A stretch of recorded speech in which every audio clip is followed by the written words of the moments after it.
Standing for the Pledge of Allegiance.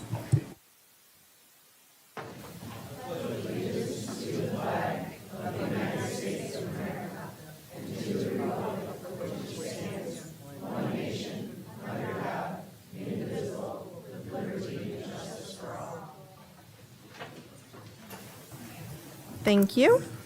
Prior to moving on to item 1B, I would like to welcome Mr. Jeff Scott to the board table. This is Mr. Scott's first meeting. All righty. Item 1B, approval of agenda / items for discussion. I move that the agenda for the November 18th, 2024 regular meeting be approved. Support. Motion by Mrs. Coleman, supported by Mr. Costa. Any discussion? Yeah, so a couple items. I'd like to, first of all, since we have to, I think, vote for secretary, since we lost Mrs. Shaw, so I assume we need to add nominations for secretary. We don't have to quite yet if we choose not to. It's totally up to us. Okay, The vacancy is only the 30-day rule. okay.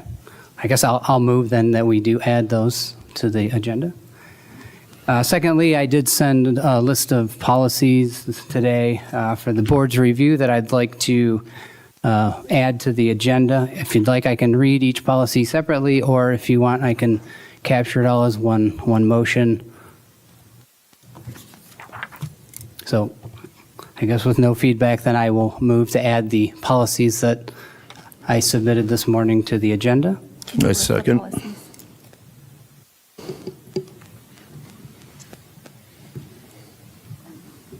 Oh, sorry, will you list the policies? Sure. Yep. So the policies in question are, it's 0164.2, 0165.3, 0142.3, 5166, 7542, 0167.3, 0142.7, 3132, 1241, and 1220.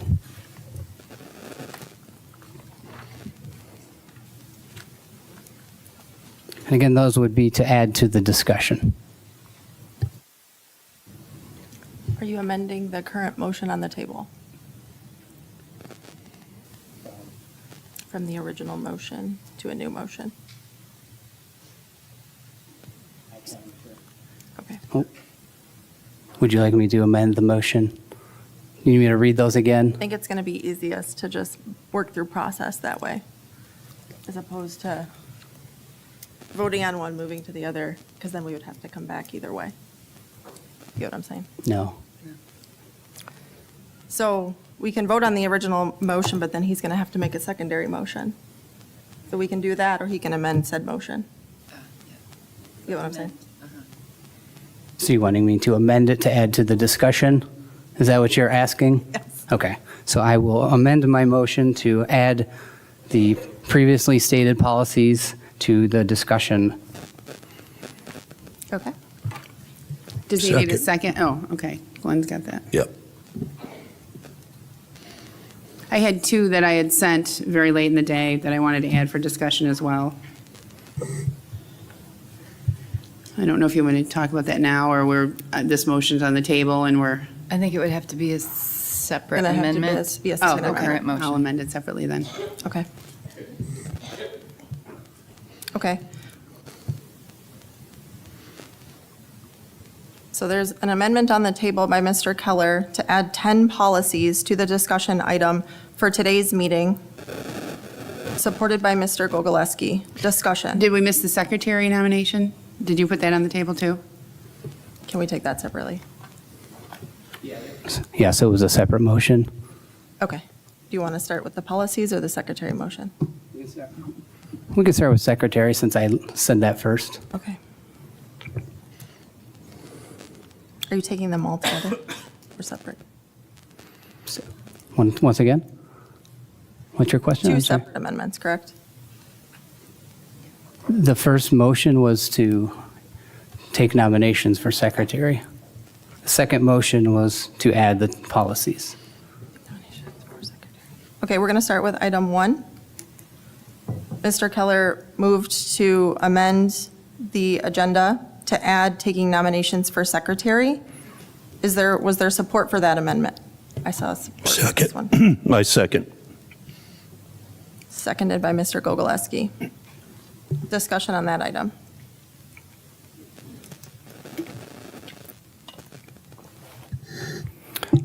I guess just in the spirit of continuation of operations, I know in the past we've always felt the need to have acting members of the board in all the officer positions, so want to continue our tradition. I agree. When we came on, there was a vacant spot, and we were told that it needed to be filled immediately, so we feel the urgency as well. Actually, in 2022, the spot was not even vacant yet when the board swapped out secretaries in advance of the new board taking office. Any additional discussion on the motion to amend the addition of nominations for secretary? Hearing none. Mr. Gogolewski? And the question, can you state it as a question, please? So we're doing a roll call vote to amend the current agenda to add taking nominations for secretary to the agenda items, which would be item I think it's 2B. 2B. Yes.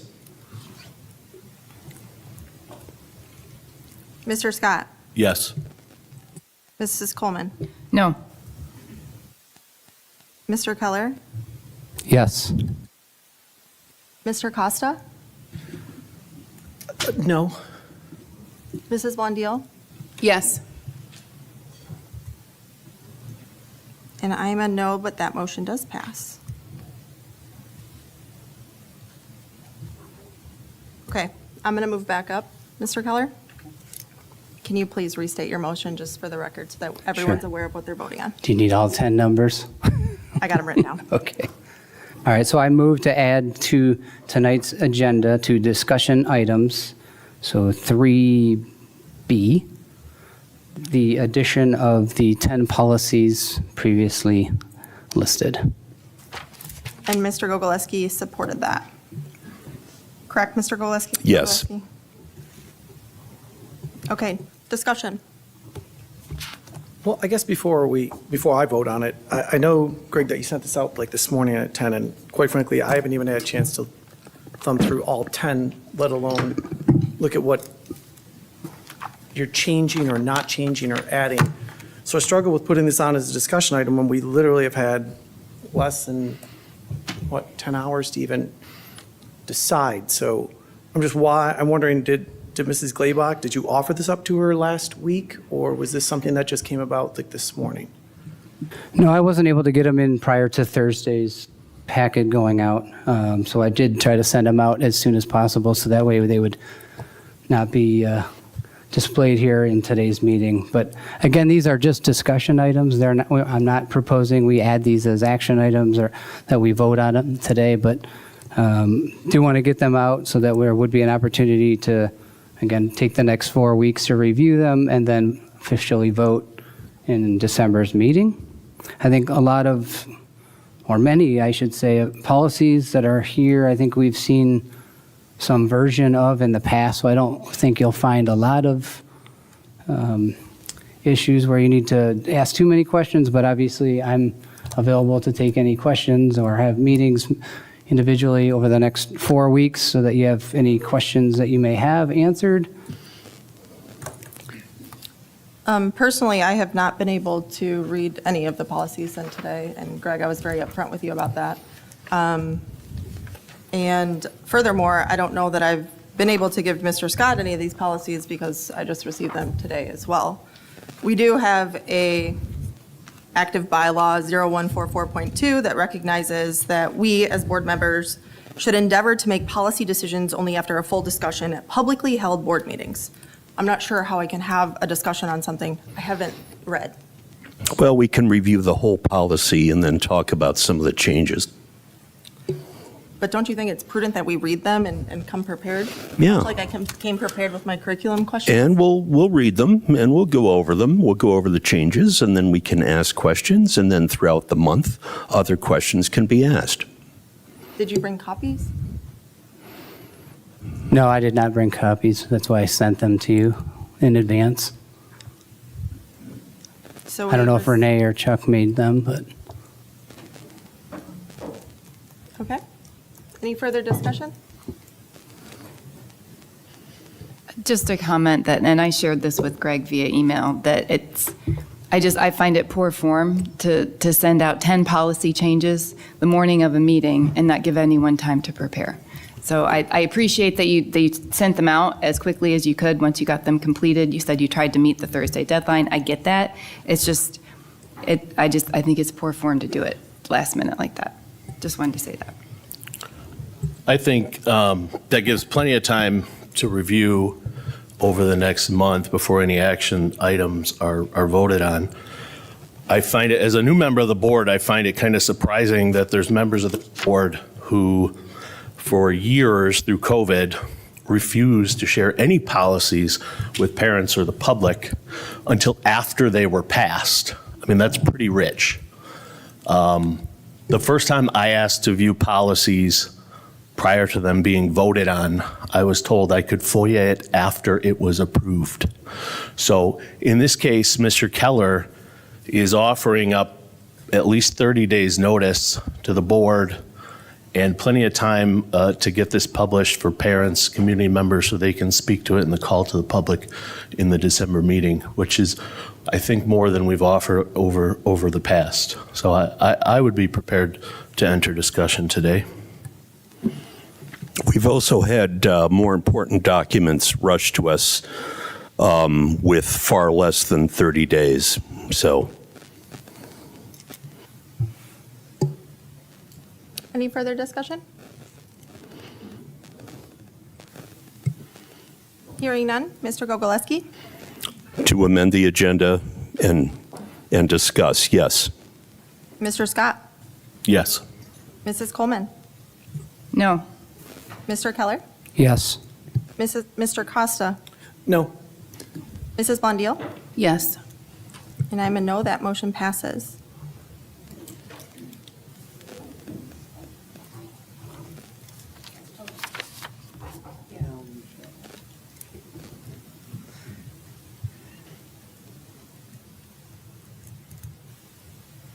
I motion to add, I know I'll get reprimanded, 2 policies, they're new, that I sent today. If we need to have a special meeting on it, we can call a special meeting, but I think it's, as I said in my email, it's preemptive to submit these policies before the January inauguration and President Trump coming in, because he had made the statement, the public statement, that any school that pushes CRT or DEI he will pull funding, and I don't want us to be in that position, so that's why I submitted them today. So that we Can can you get it. please indicate the policies? There's no numbers yet. I don't know how to pull a number. I don't think I pull numbers for that. The policies, there's, Do you have a title of the policy? Because we need to capture yeah, there's one. a DEI CRT opt-in policy. And I realize nobody's had a chance to review them because I did send them late. And then there is a formal bathroom policy, which right now they're just in the handbook. A bathroom and locker room. Can you restate your motion, but I just. I'd like to amend the agenda to Yeah. add, pardon? Just include the 2 titles. Oh, okay, yeah. I want to make sure it's clear for people listening and Sure. for our minutes. Sure. My motion is to add 2 more policies to the agenda, the first being an CRT DEI opt-in form for parents policy, and then the second one would be a bathroom and locker room policy.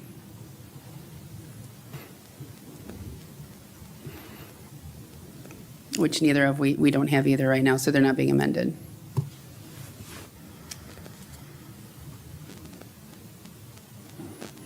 Okay.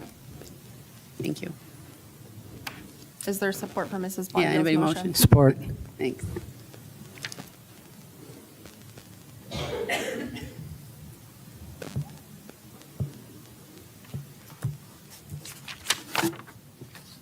Does Renee have those policies by chance, Renee? I didn't send them to her, but I will. Okay. I didn't copy Renee on that one. Okay. Okay, we have a motion on the table by Mrs. Blondell to add 2 new policies to the agenda. One being a DEI CRT opt-in form policy and one being a formal bathroom locker room policy. Motion by Mrs. Blondell, supported by Mr. Keller. Any discussion? Just to clarify, this is going on as a discussion item, so it would be item 2C, is that it? 3C. 3C. Thank you.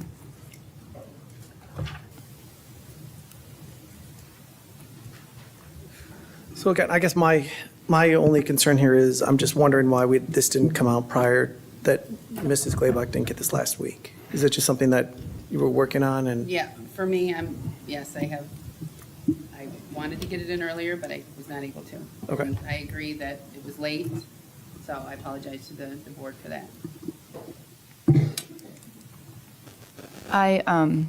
I personally am not familiar with the policy that Trump has stated he's going to roll out. I feel that this may be premature to roll something out like this before a policy like that even exists at the federal level. So I don't know that it's warranted to put on as a discussion item and then an action item when there's nothing in place to substantiate it.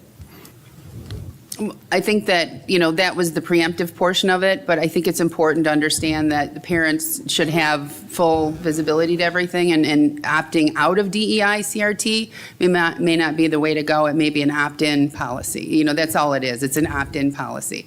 I'm not doing away with it. I'm just asking for a form to be formally submitted to parents so they can opt in their student if they want them to have DEI, CRT, or SEL training. That's all that is. And since it's currently an idea, I think it should be discussed.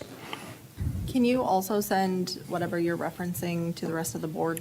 I did, and maybe I. Oh, I haven't seen the It was email yet, late, so- yeah. And I apologize for that, yeah.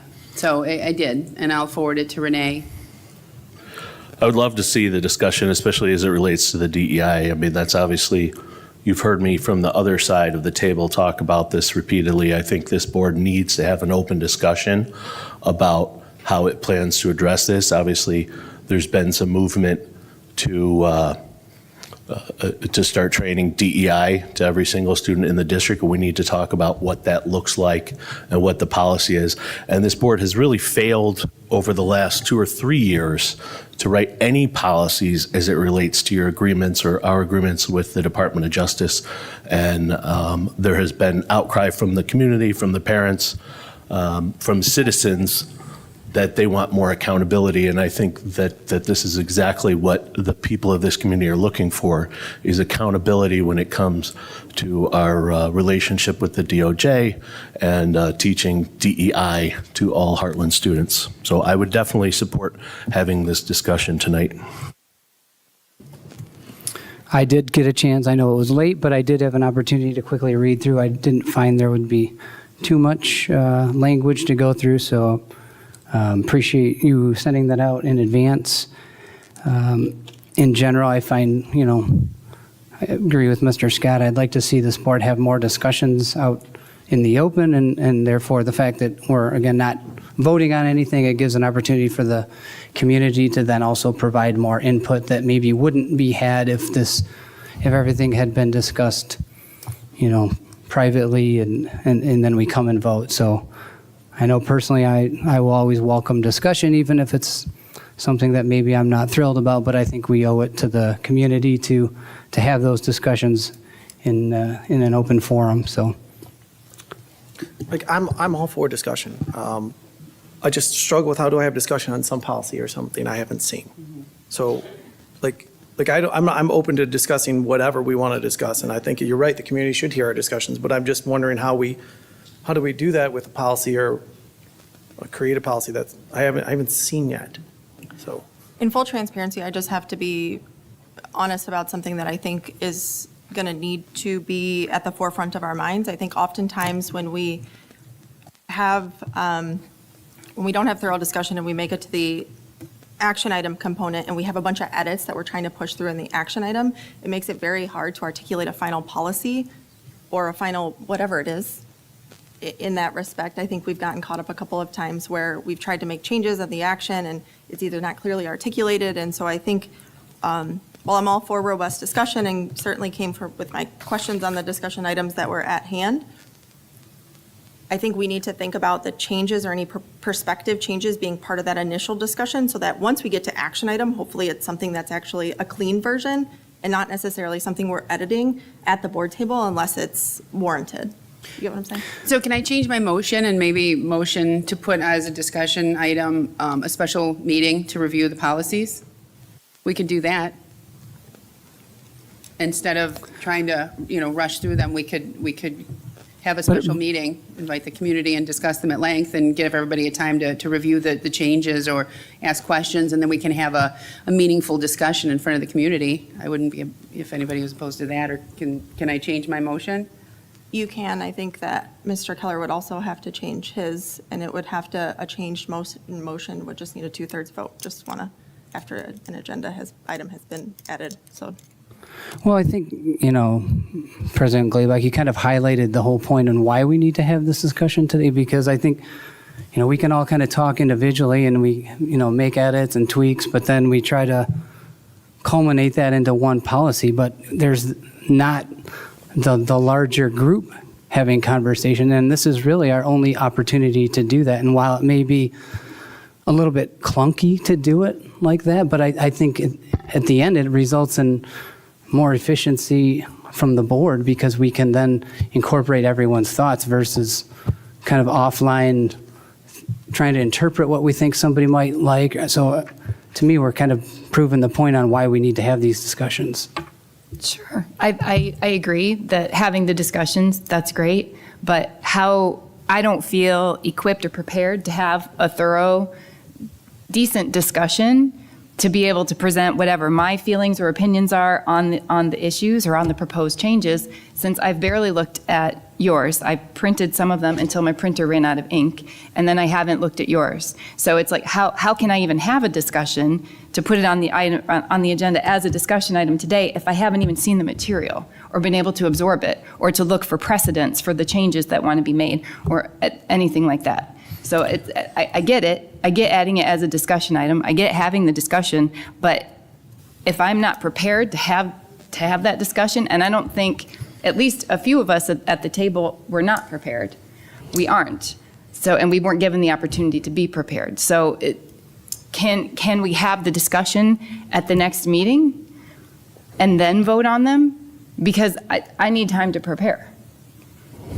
Madam President, I believe the frustration some board members are feeling is the exact same frustration that every single member in the audience and of this community has felt over the last 4 years. So I think we should be comfortable moving forward with discussion and being able to maybe publish these policies, not, to the community tomorrow or sometime this week, so that every member of the community has a chance to review them and come prepared for our next meeting at the call to the public to share their opinion.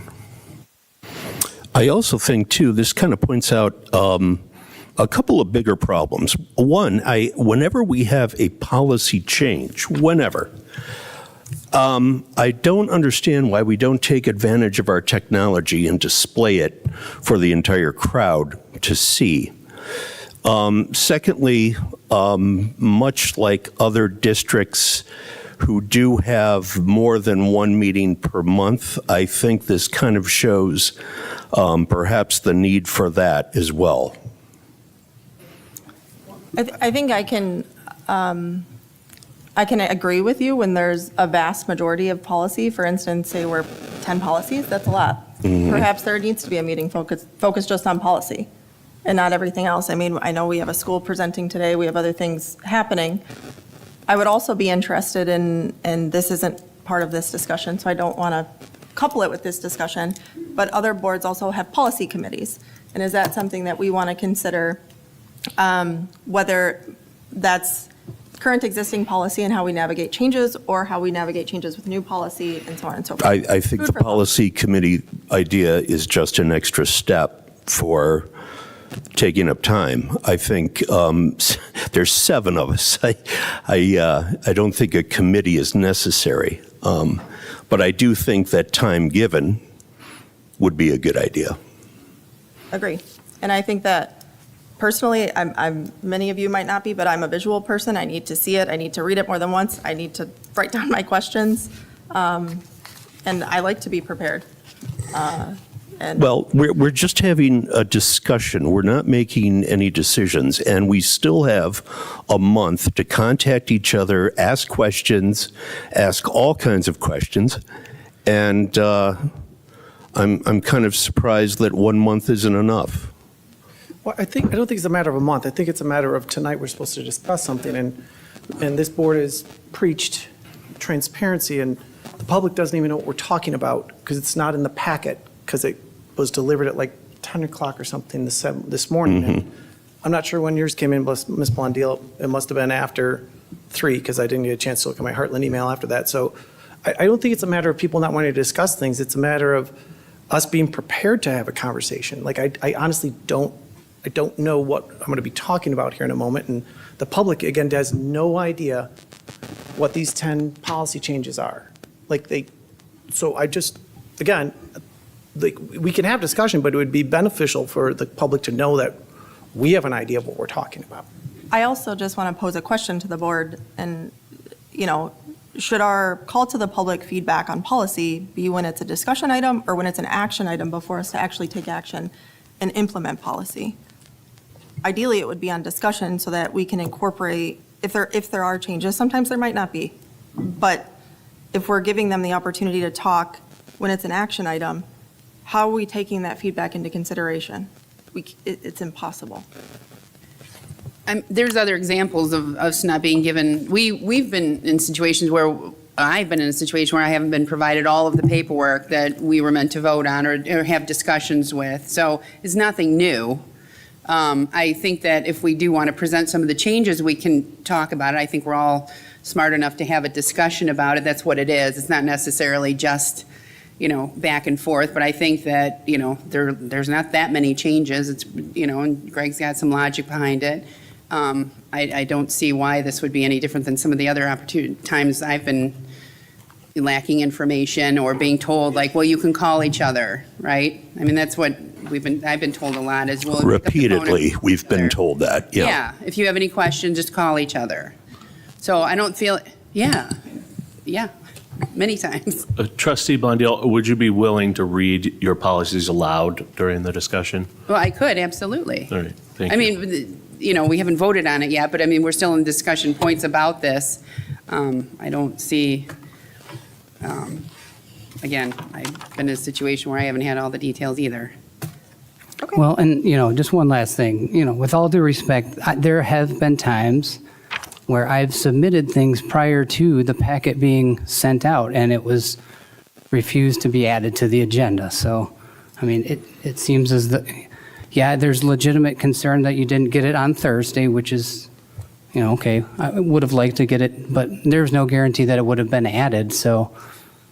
That's absolutely true. I've had the same experience. Any further discussion on Mrs. Blondell's motion? Hearing none, Mr. Gogoleski. To amend the agenda and review Mrs. Blondell's policies, yes. Mr. Scott. Yes. Mrs. Coleman. No. Mr. Keller. Yes. Mr. Costa. No? Mrs. Blondell. Yes. And I'm a no, that motion passes.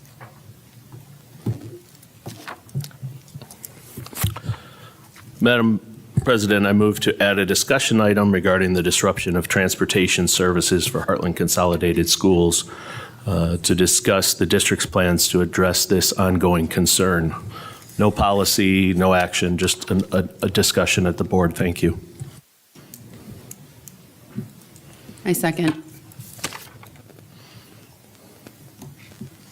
3D, sorry. Motion by Mr. Scott to add a discussion item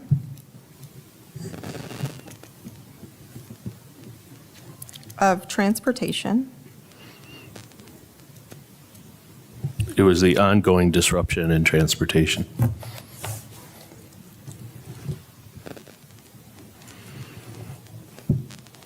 As item 3D to the agenda, correct? Yes. Supported by Mrs. Blondell.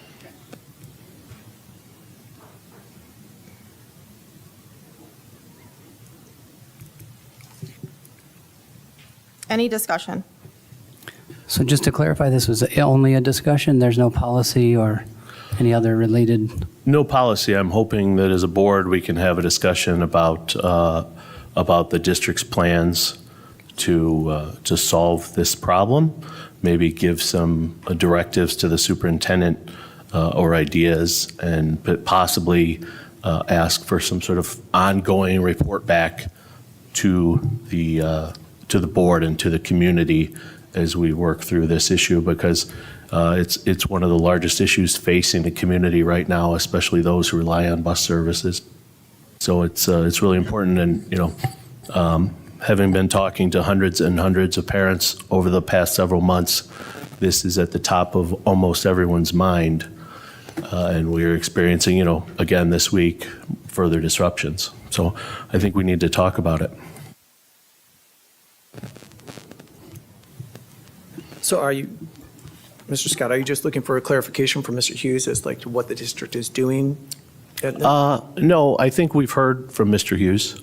I think the board should have a discussion about what we expect the district to do, and maybe talk about how we can ask the district for a plan and then find some accountability on that plan moving forward. Okay. Any further discussion? Hearing none. Mr. Gogolewski? Yes. Mr. Scott? Yes. Mrs. Coleman? No. Mr. Keller? Yes. Mr. Costa? Yes, I'm sure I'm open for some discussion on busing. Sure, yes. Mrs. Blondell? Yes. And I'm a yes, that motion passes.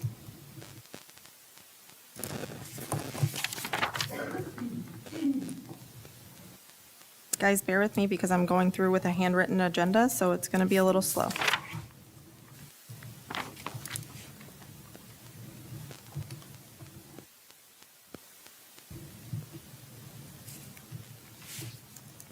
I now need a motion to approve the agenda with the additional amendments. I move to approve the agenda as amended. Support. Motion by Mr. Scott as amended. Support by Mr. Keller. Any discussion? Hearing none. Mr. Gogolewski? Yes. Mr. Scott? Yes. Mrs. Coleman? Yes. Mr. Keller? Yes. Mr. Costa? Yes. Mrs. Blondell? Yes. And I'm a yes, that motion passes. Okay. Would it be, is it too late to change the order? One of my thoughts here is that a lot of people in this room are probably very interested in the transportation component and might get lost as we get into some of the deeper policies. Would it be possible to move, so can I make a motion to move transportation to 3A? Support. Hold on.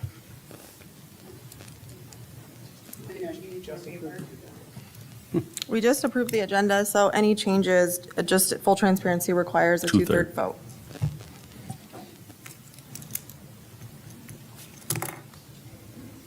Would you like to restate your motion? Mr. Yeah, the Scott? motion would be to amend the agenda to move transportation to 3A, because I think there's a lot of people in the room who would like to hear the board's discussion of transportation who might have to go before we get all the way to the bottom of the agenda. I second that. Motion by Mr. Scott Did somebody already else?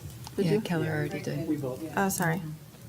You got 2.5 over here. Motion by Mr. Scott to move item 3A, to move the transportation item to item 3A, which then subsequently makes the high school curriculum guide 3B, Mr. Keller's policies 3C, and Mrs. Blondell's policies 3D. Yes. Any discussion? Hearing none. Mr. Gogolewski, Yes. Mr. Scott, Yes. Mrs. Coleman, Yes. Mr. Keller, Yes. Mr. Costa, Yes. Blondell? Yes. And I'm a yes, that motion passes. Okay. Everyone done with the agenda? Item 1C, consent agenda. I move that the consent agenda for the November 18th, 2024 regular meeting be approved. Support. Motion by Mrs. Coleman, supported by Mr. Costa. Any discussion? Hearing none. Mr. Gogolewski? Yes. Mr. Scott? Yes. Mrs. Coleman? Yes. Mr. Keller? Yes. Mr. Costa? Yes. Mrs. Blondell? Yes. And I'm a yes, that motion passes. Item 1D, Superintendent's Report. Thank you, Board. I'm going to start with James, if you would bring your new hire up, and then Melissa, when James is done.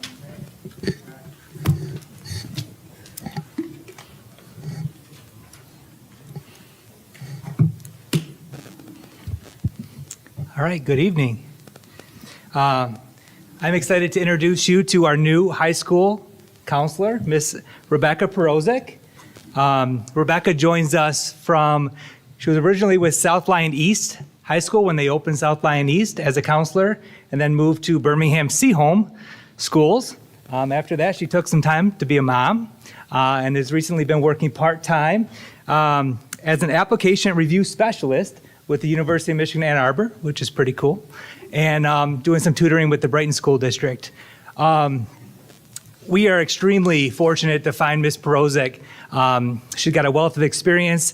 She's done a great job starting so far. And when we interviewed her, we knew right away she was our top candidate. And reached out to some of her former superintendents and principals, and the words that stood out from them were student-centered, leader, team player, great with post-secondary transitions, and everything you'd look for in a counselor. So we are super excited to introduce Miss Rebecca Perozek.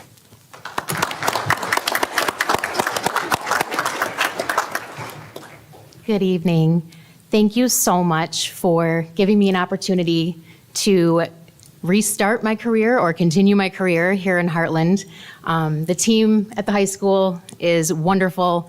I couldn't ask for a better place to start to get back in the game, and I'm ready to do that, hit the ground running. So I would like to thank each and every one of you for allowing me this opportunity to be a part of this wonderful community. Thank you so much.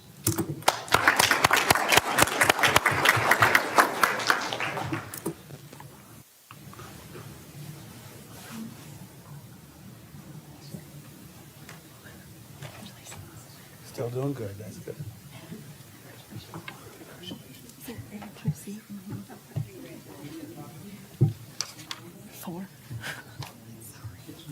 And Ms. Frazier. Good evening, everyone. I am thrilled to introduce Sarah Credo. Sarah is teaching second grade at Lakes. Sarah comes to us with years of teaching experience in the Royal Oak School District and the Brighton School District. She also stayed home with her family for a few years, but got back in the game doing some subbing. And Sarah actually filled a long-term substitute position at Lakes last year and did a phenomenal job. So she has been working as a substitute since the school year started while she completed some work to renew her teaching certificate that had expired. But she is official, and we are so happy to have her. Sarah is an incredibly hard worker. She asks the best questions, and she really goes above and beyond. And she has fit right into the staff at Lakes just seamlessly. So we are very happy to have her. Thank you.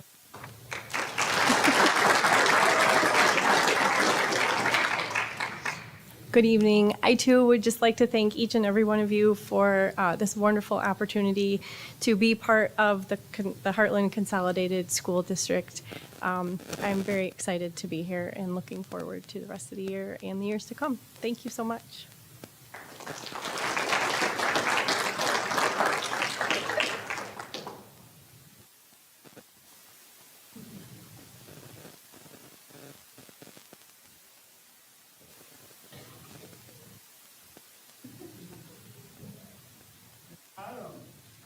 Happenings at Round. Let's go, I hear it.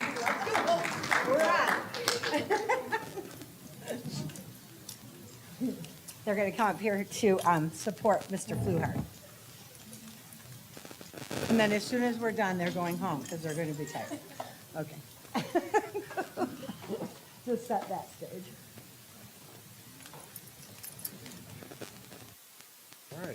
All right. So I'm very excited to talk to you about security at Round Elementary. Mr. Fluhart is our SRO, and it's more than you might think it is. So these are some things you might, all of those things that keep us feeling safe and that we appreciate so much and that I could never possibly do and do my job. So we appreciate all of those things.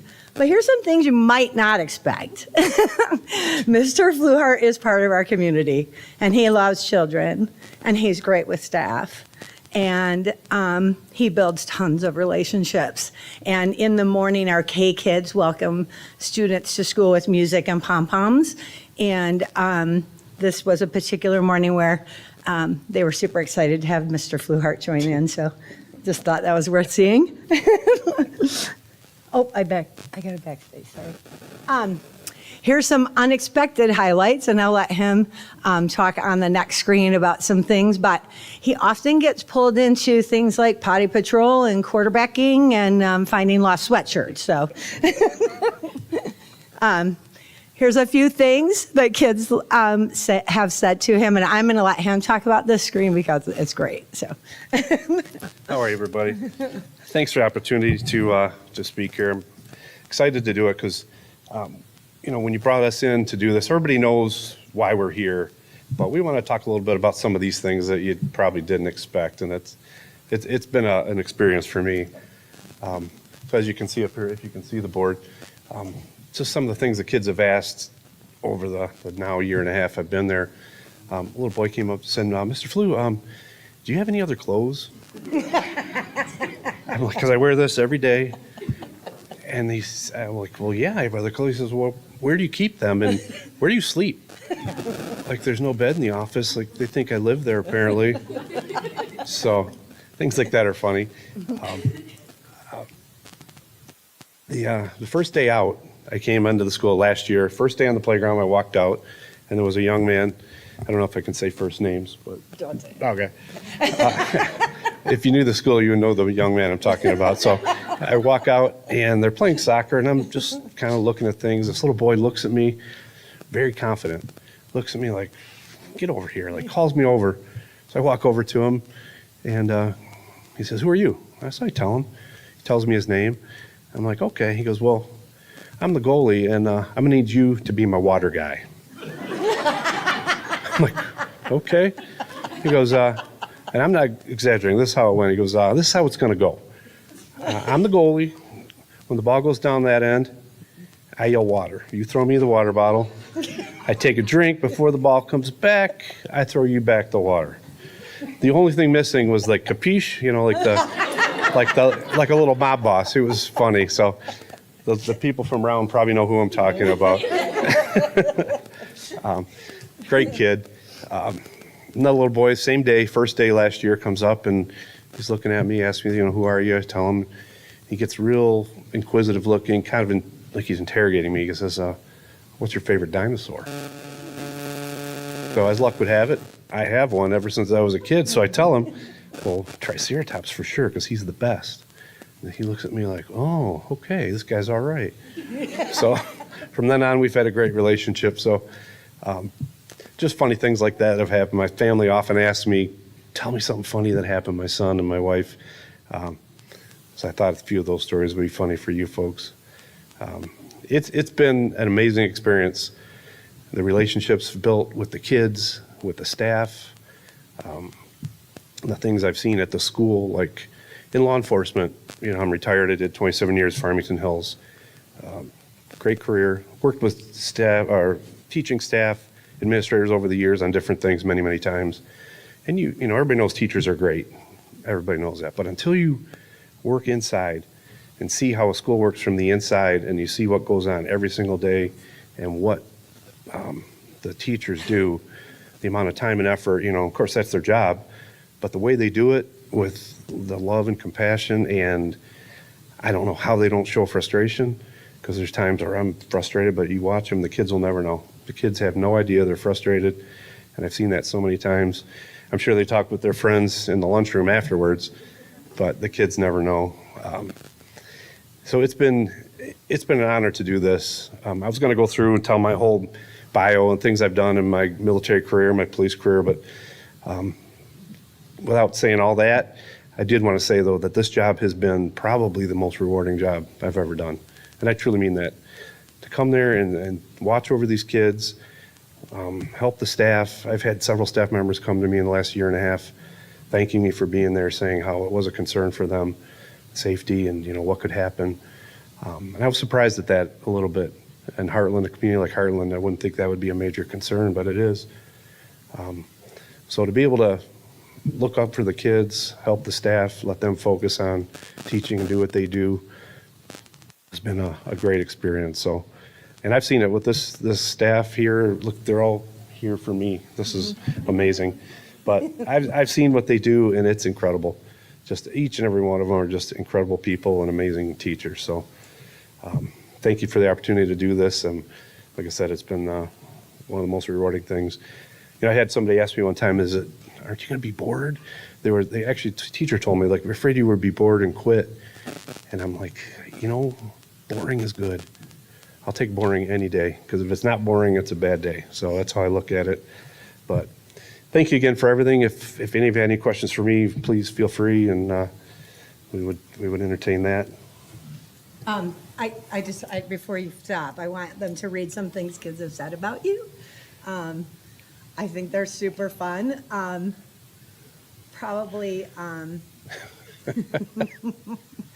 My favorite is, I like when Mr. Fluhart directs the kids and go traffic. It's way faster when he's out there. I think that's so funny. I wonder how many parents have said that. So I thought that was really cute. Yeah. If you're wondering about the name tag, I have a retractable lanyard, and they love to pull it and let it snap back, and I always pretend like it hurts. So that's what that's about. But Yeah. so thank you again for this opportunity. And like I said, it's been amazing for me. He's also a veteran, so this was some signs some kids made for him for Veterans Day. I'm going to let you ask questions, and I have one more thing for Mr. Fluhart. So. Well, I don't have questions. I just want to say thank you so much for everything you do. And obviously, you're here to keep our kids safe, but you said it a number of times, and the kids even said it, about how you make relationships with our kids, and you make them feel special. And that's what's really cool. And I know the staff obviously appreciates that. So thank you for going above and beyond. Thank you. It's, like I said, it is my pleasure, truly. And being from Hartland, my son goes to Hartland High School. He's a junior there now. So it just feels right, feels natural to be here. So I'm very glad. So, Mr. Flew, were you one of the security team that came over from Oxford schools?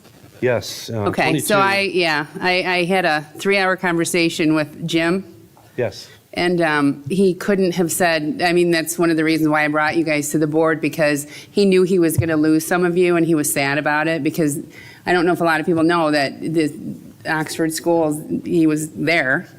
And so are a couple other of the security team that are here now. Right. And he couldn't say anything higher about you guys. And your bios speak volumes about you guys. And I, for one, appreciate it very much. I wish you guys would have been here when my kids were in the school.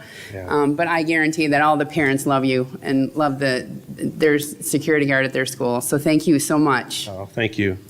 We have not had, that I know of, a single negative comment from any parent for us being there. I was actually a little surprised. I thought there'd be somebody, but I haven't heard one, so if you have, please let me know. I have to agree with you, and I think that while we certainly, had safety at the forefront from bringing the team in, what occurred, the relationships that occurred after, the first days on the job are some of the lasting relationships that these kids are remembering.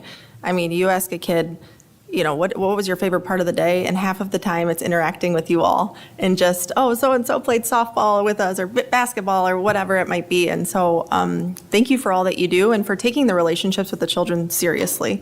Because I think that these kiddos look up to you. They come to you with things that they might not come to anyone else with. And those pinpoints for us in changing a trajectory of a child or changing the trajectory of where they might go in life or have a mentor in life, I think is very important so early on. So thank you. I think so. Thank you. And I'd like to say, too, thank you very much for establishing those relationships in a time where sometimes authority figures like police and such maybe aren't given the due that they should have. But it's great that you're establishing that right now with kids that young. So thank you. Thank you again. I have 2 kids around right now, and flew from being there for the dogs program, and I can say, I mean, first of all, the Round family is absolutely amazing, and I have pulled people aside and said, "Do you guys really get along this well?" Or, I mean, because it is spectacular how everybody works together, the administrators, the teachers, the staff, security, and getting to see Mr. Flew with the kids. And I was there for the second Halloween in a row, and he even dressed up and got some giggles out of kids. But just an amazing testament to how everybody can work together for a common goal and just produce one of the best educational experiences, I think, for elementary school kids. So thank you to all of you. Thank you. Yeah, actually, you stole my thunder a little bit, but in terms of, I can't think of one single person that I've talked to, whether it's staff member, parent, grandparent, board member, not one that has had anything but, positive things to say about, your entire team. So really appreciate everything that you guys do every day to keep our kids safe, to keep our staff safe, and everyone else you interact with. So thank you very much. Thank you. Okay, so I have one last thing. Mrs. Mitchell commandeered this for Mr. Fluhart, and it's our appreciation gift for not only his service to our country, but his service to us. And we all signed the back, so Oh my gosh. it'll be easy reading. Oh my God. That is beautiful. Thank you. Thank you so much. Also, just so you know, I just finished tabulating the parent perception surveys, JK through 4th grade. 97%, 1,340 something families that responded to their survey, 97% said they feel safe at school, and you're a big reason why that is true. So thank you. That is amazing. Thank you. Before I go, I had to add this one thing. I brought this just because it kind of sums it up. Last year, one of the teachers got a gift for everybody, made these little notebooks, customized it, personalized it for everybody. And mine, if you can read it, actually says, "Potty police and other job titles I didn't ask for." So I thought that kind of summed it up. That's why I brought it. Thank you so much, folks.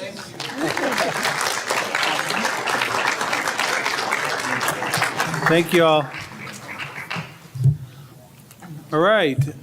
Next, we have Mr. Hassler, our athletic director, to give us a recount of the fall sports season. So, Brian, thank you for being here tonight.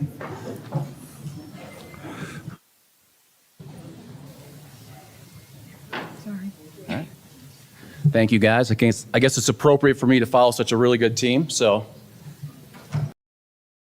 fall athletics by the numbers. We had 388 participants. 256 of those were 10th through 12th graders. Ninth was 132. For middle school, 1 participants through 3 sports: cross-country boys, cross-country girls, volleyball. Total varsity programs were 12.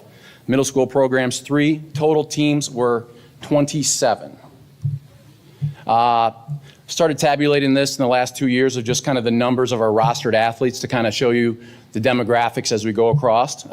Cheer, cross country, field hockey, football numbers, girls golf. This obviously doesn't take into the total enrollment numbers. I just did the percentages today, and it's actually, even as the enrollment goes through the years, the number of athletes in the fall has stayed the same. Consistently, 22.6% of our students are playing sports in the fall. POM, boys soccer, girls swim, boys tennis, volleyball. Excellence in the classroom. Hartland Scholar Athlete Award winners, which is a 3.0 GPA or higher. We had 189, and that's on 10th through 12th grade. The freshmen do not have a GPA yet. That's 74%. That's up 1% from last year's fall numbers. The KLAA Scholar Athlete Award winners, which is a 3.25 GPA or higher, is 171 of those. 10th through 12th graders, which is 67, also up 1%. Just this past Wednesday, we did our National Signing Day. It's the first signing day that they can have. So far, 10 members of the class of 2025 have signed their NLI to play athletics at the collegiate level. The NLI is actually going away, but we still provide a kind of a signing day for them. We are expecting many more as the school year continues. We will have a spring signing day in the first week of March. We'll go through the students here. So Max Katsalitis, he's going to the University of Massachusetts for lacrosse. Michael Zielinski is going to Wright State University for baseball. Addie Circa, Siena Heights University for soccer. Abigail Berner is going to Rochester Christian University for volleyball. Grace Cooney, Oakland University for volleyball. Eliana Porta, Grove City College for volleyball. Addie Canton is going to St. Clair Community College for softball. Skylar Spiz, Madonna University for softball. Roman Forcia, Alma College for baseball. And Robert Griffin, Northwood University for baseball. And we will have a lot more probably in the spring, just as like I said, this year they changed from an NLI to it's more of a financial commitment, so you're not set on those certain dates. Unified soccer this year had a very successful season. Coach Lauren DePestel, assisted by Taylor Wagner. They played 4 regular season games schedule, including a home game under the Aux Field under the lights. They went 3-1 during the regular season. They had a unified tournament in Brighton this year. They got to play 2 games there. The special education athletes receive a Hartland varsity letters. Their partners receive a special unified patch for their varsity jacket. Exciting news for the unified program. As their basketball season starts, we're going to, January 25th versus Brighton, we're going to have a varsity triple header where we'll have girls at 4, unified game at 5:45, and then the varsity boys at 7:30. So I think it's going to be a great opportunity for all of our student athletes to compete and enjoy that experience. Student achievements, student success for fall of 2024. Girls swim and dive. 1 swimmer and 1 relay team qualify for the MHSA state finals. They're actually the only sport still competing coming up this weekend. First time since 2021 that girls swimmers have qualified to compete at the MHSA state finals. Boys soccer had the most wins, 10 since 2018. They made a great run at the district finals. The first time in program history to beat Brighton twice in a season and bring home the Battle of US 23 traveling trophy. Boys tennis, the updates to the tennis facility were enjoyed by both players and spectators.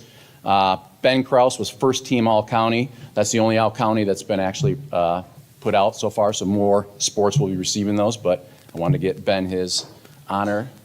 Cross country had a great season this year. Girls team qualified for the state finals for the first time in 13 years.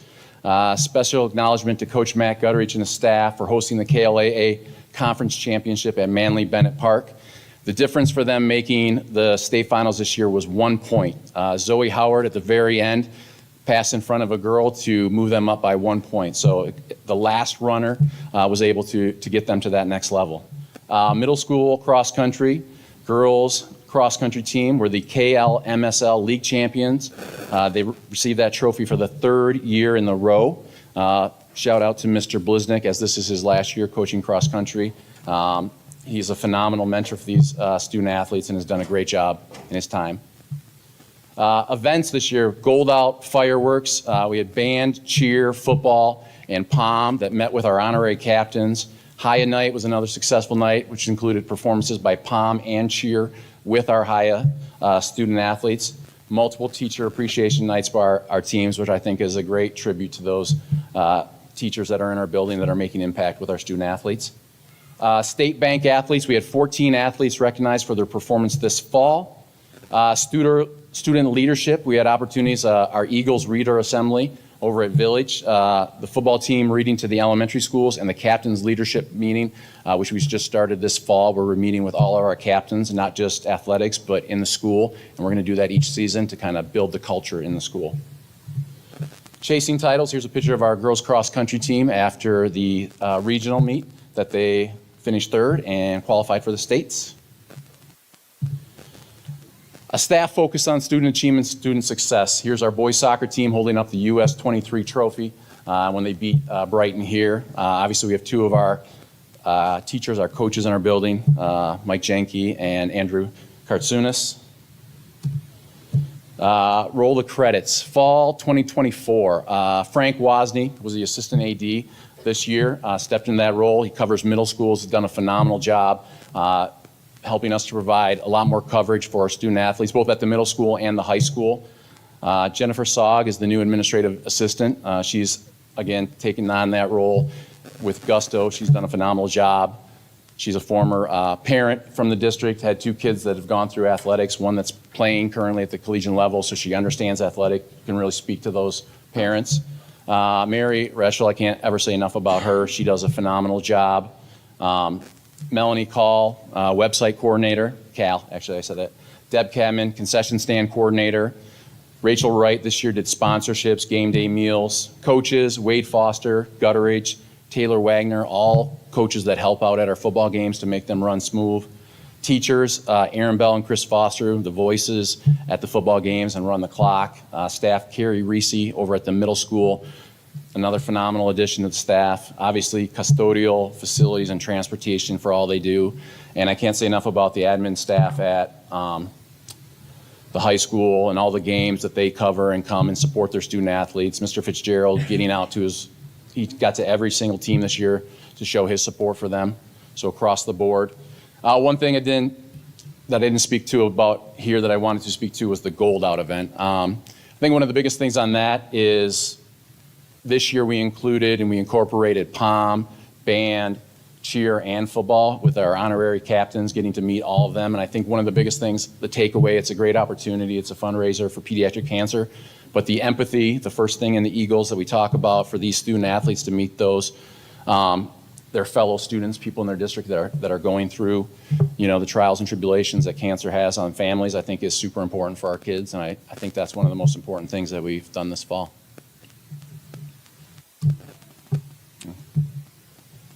Questions? Not a question, just a comment. For being at a lot of these events, cross country to soccer to football, I've been able to attend quite a bit, and you're there, and the parents recognize that, and the coaches truly appreciate it. So thank you for doing that. Thank you. Yeah, thank you. Appreciate it. Brian, you got a difficult job. Every parent has, as a student athlete, that they want the best out of their student athlete. They want high aspirations for their athletes. And how you preach academics first, student athletes, right? Scholar athletes is really important to the culture of Hartland Schools. It always has been. And I wanted the board to know, when Brian says we meet with all the captains, we have an upcoming meeting for the winter sports captains and other school captains within the building, but we also met with all the captains at the beginning of the fall season, and we talk about the culture in the district and what our expectations are and how we lead and how we make sure that others know that if they're messing around as captains, their job is to say, we don't do that here, not in Hartland. And building a legacy program and having coaches that build those programs, they subscribe to that. And we look to you to continue to do the work that you do, to support our coaches and our student athletes, but also to know that we do it the right way and we build legacy by doing it the right way. So thank you. Appreciate it.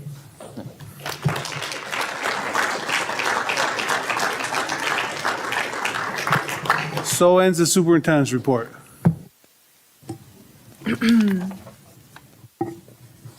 Thank you, Mr. Hughes. Moving on to item 1E, call to the public. This is just a reminder that speakers are asked to express themselves in a civil manner with due respect for the dignity and privacy of others who may be affected by your comments.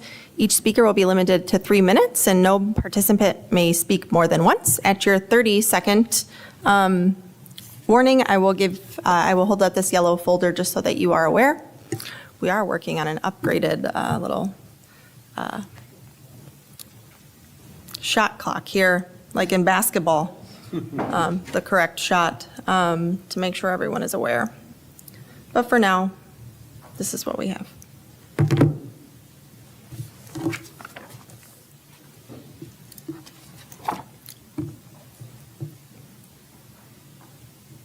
Zachary Barrett.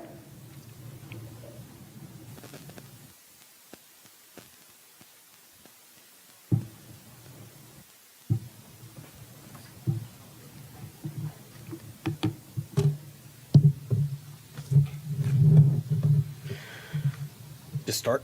Go right ahead. Cool. Good evening, members of the school board, parents, and community members. My name is Zachary Barrett. I have lived here since 2022. Clearly, we can hear that with my voice, originally from Texas. I am here to address serious issues, racism in our schools, and the steps we are taking to confront it. In recent years, our school has faced incidents of racial discrimination. The Department of Justice involvement leading to an agreement to our school to address these issues underscores the severity of the problem. The adoption of the MAP program is necessary steps towards education and reform, yet some in our community resist this change. Many parents express frustration, not at the acts of racism, but at the measures taken to address them. They overlook the reality of racism in our schools, focusing instead on their discomfort with the solutions. This is not just about acknowledging a problem, it's about committing to change. In September, September 2024, a black female was subject to racial slurs and actions by her peers. A stark reminder that racism is not a relic of the past, but it is here in the future. It is here in the present, excuse me. This happened, the female was in line at lunch. She had her earphones in, the kid was standing behind her, the other kid got in, and all she heard was the N-word 3 times. And then she turned around and looked at him, and she heard supreme race or something like that. She immediately walked away and went and told the school officials. With that being said, I have the police report that is redacted and everything that happened, but I want to read it. I want to read you what the child said after he got to come in a week later. There's a lot of blanks, so blank and blank are the 2 kids. Let's see, after discussion with the principal, AP Gus was blank was allowed to rewatch the videos. After watching the video, I returned to the conference room where his parents were waiting. This is the officer stating what happened. Blank stated, he got in the lunch line. Blank walks up and joins the line. Blank stated, the 2 started talking, and then he, blank, did a whipping gesture, as in whipping a slave, not a child with a belt, but whipping as like this. That's how I take it. Blank stated, blank, chuckled and said, I bet I can be more racist than you. Blank and blank stated the N-word about 10 times. Said he also said the N-word about 5 times quietly. Stated that he, blank and blank, fist bumped. And then that was when the female student left the line. That is a direct quote from the student himself. This disturbing account illustrates how some people feel. I'm not going to be able to finish all this. The basis of this is that black student is my child. In the back of that room, that is my child. And I'm the parent. Put yourself in my shoes and put yourself Mr. Barrett, in her shoes. I have to ask you to conclude. Thank you. Yep.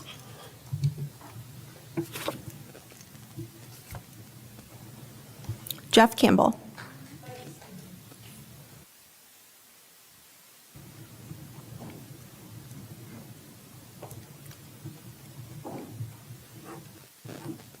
Good evening. Congratulations, Jeff Scott, Cindy Shaw, on being elected to the school board.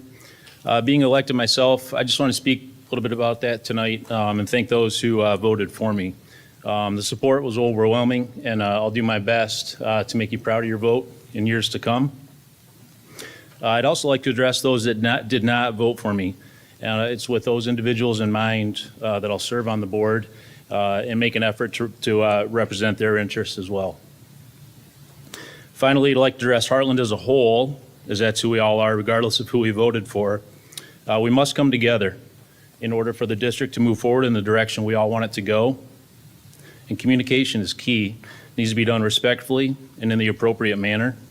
And I'd ask that if you have questions or input to provide them to me, and just make contact, just reach out. I love to hear from you, as what you have to say may have helped me with a better understanding.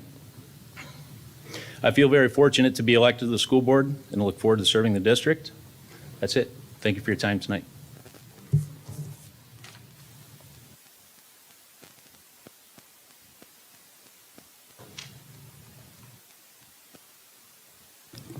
Sherry Sakaris.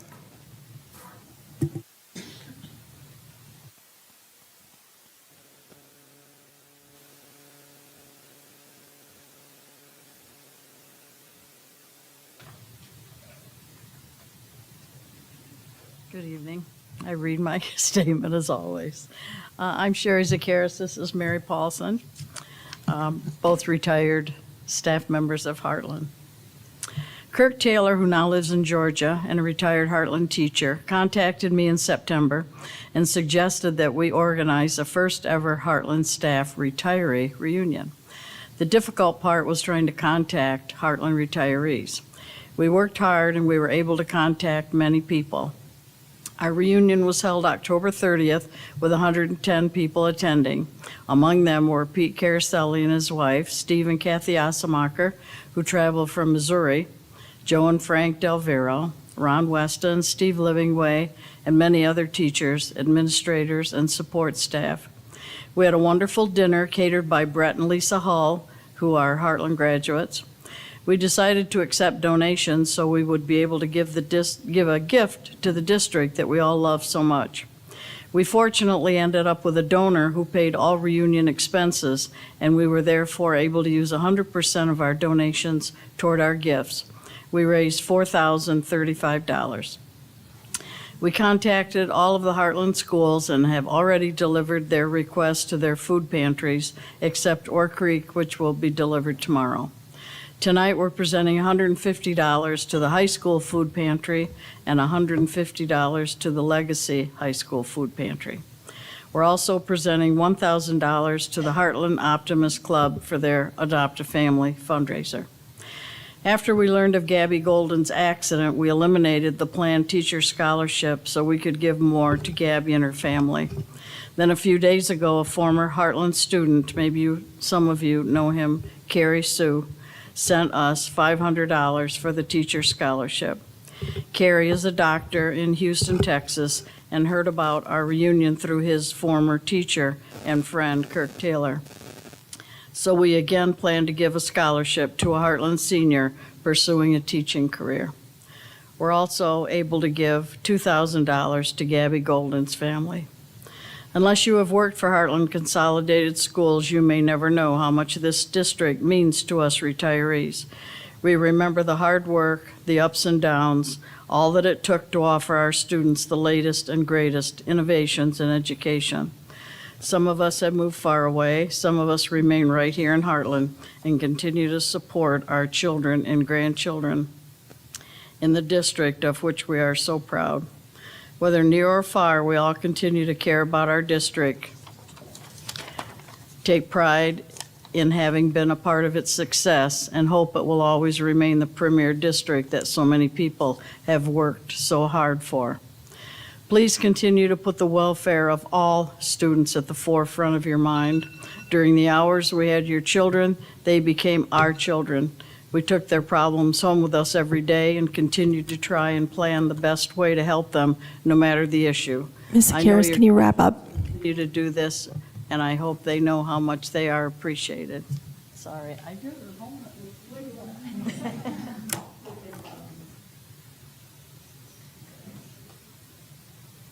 Thank you.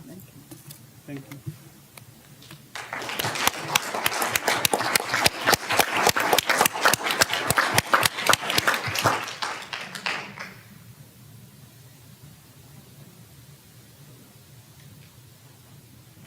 Denise O'Connell.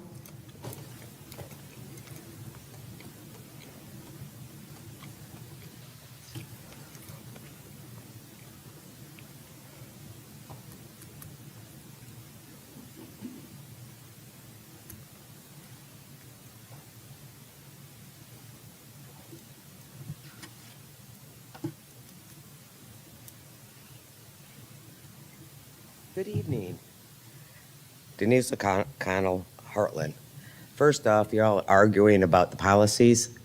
They're on your website. Every policy, well, most of them, not all of them. I just wanted to say a few things here.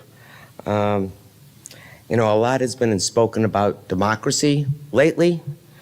America is not a democracy. A democracy is two wolves and a lamb. We are a constitutional republic. And I really hope that our children are understanding the difference between democracy and what America is. That said, I think it's high time that we allowed all the board members to have their board reports. It was taken away for whatever reason. It's time that it comes back.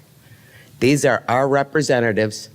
The taxpayers, the parents want to hear from the members that are elected and that are representing the school district that we are all supporting.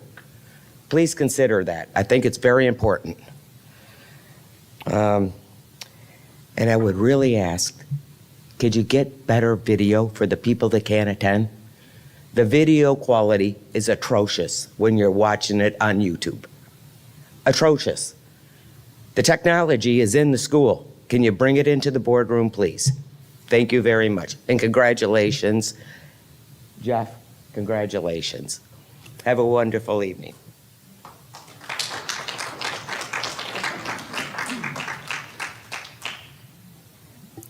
Janine Gogoleski.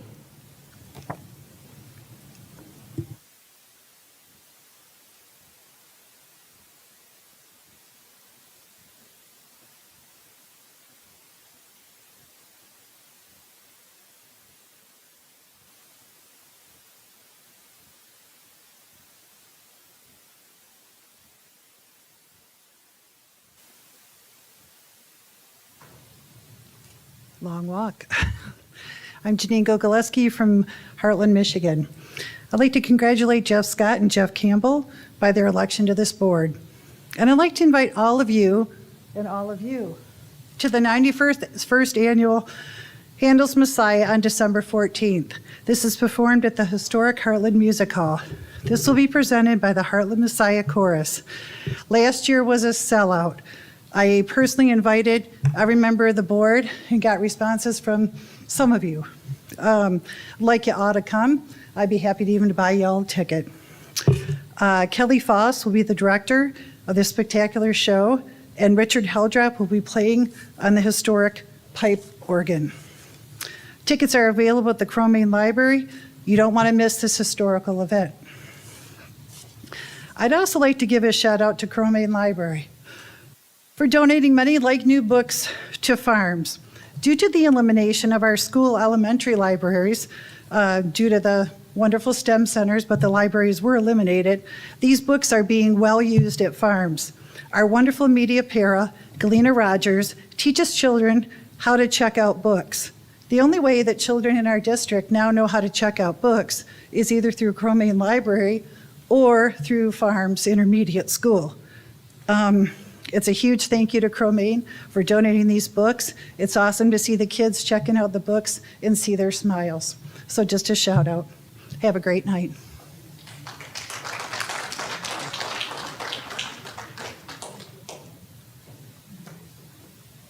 All right. Moving on to item 1F, committee and building reports. I did meet with Mr. Scott, so he will be added to some committees here shortly. But Mr. Gogoleski, do you want to go ahead and kick us off for committee and building? Okay, thank you, Megan. One thing that I know has been brought up or touched on is the pantry situation, and we just had a very generous donation for some of the pantries, and I thank you, Hartland retirees.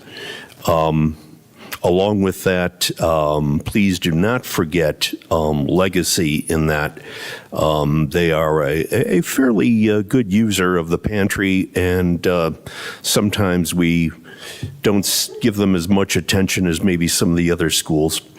Also, unfortunately, I have not met with Carol Hayes yet, but I do plan on doing that this month because I want to brag about the great job that she's doing with community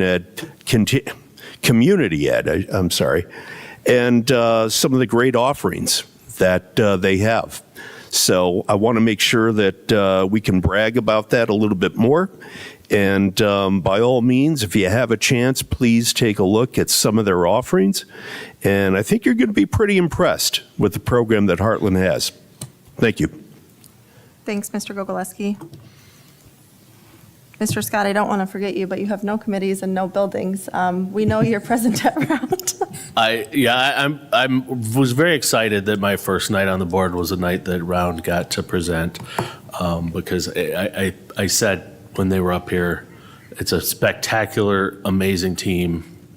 I'm so fortunate to have kids there and be able to spend some time in the school with the teachers, the staff, the administrators, and the safety team. So I will use this time to promote the DOGS program, which helps get positive male role models into the elementary schools, and it's a fantastic program. I mean, we just get a sliver of what Mr. Flew gets because he's there every single day and gets to build relationships, but even just coming into the school every few months, kids remember you, they want to play games, go, like he said, play soccer, play football, play games in the cafeteria, the third graders all have math games that they will fight to play with you in the hallway. So it's a great experience. I would highly recommend that some of the other elementary schools look at it, and obviously any fathers or grandfathers or males that have students at the school definitely take a look at the program. So thank you. Thank you, Mr. Scott. Mrs. Coleman. Let's see, just a couple things. First of all, thank you to everybody in the community that got up to vote. I think it's obviously very important to make your statement in that way. I look forward to welcoming our 2 full-term board members, or welcoming them back to the board.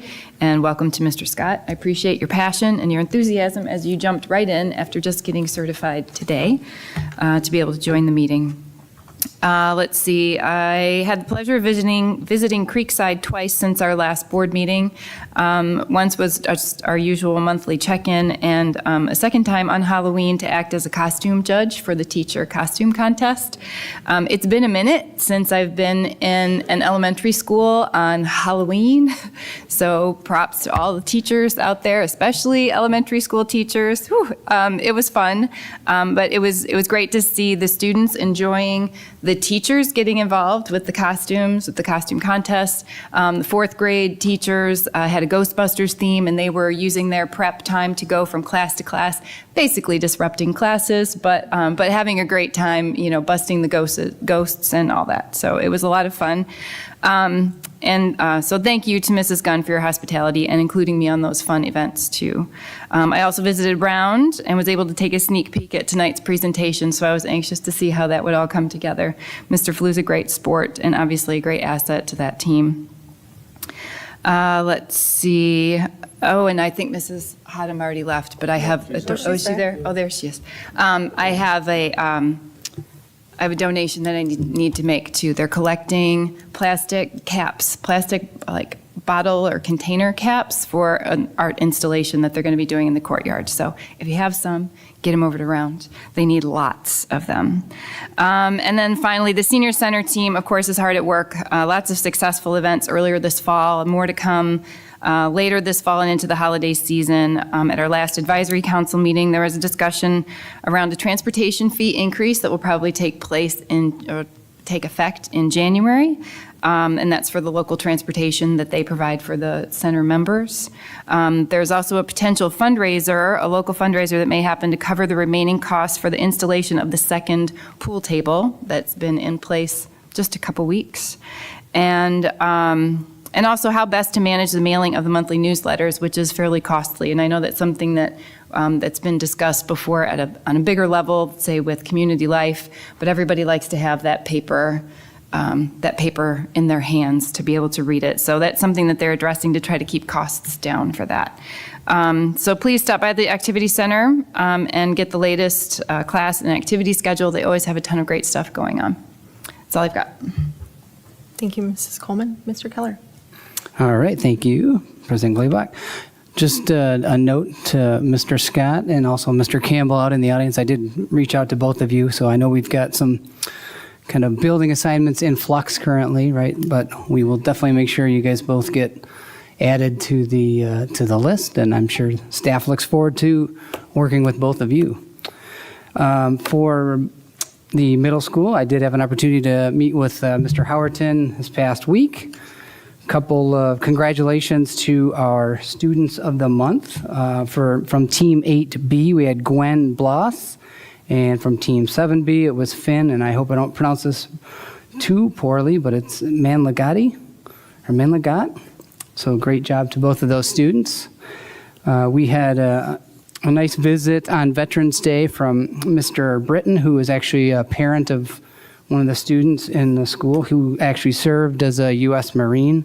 He came and spoke to a lot of the students during the school day, and we want to thank him for his appearance and thank you for his service. Quiz Bowl, we did have their first competition was on November 11th.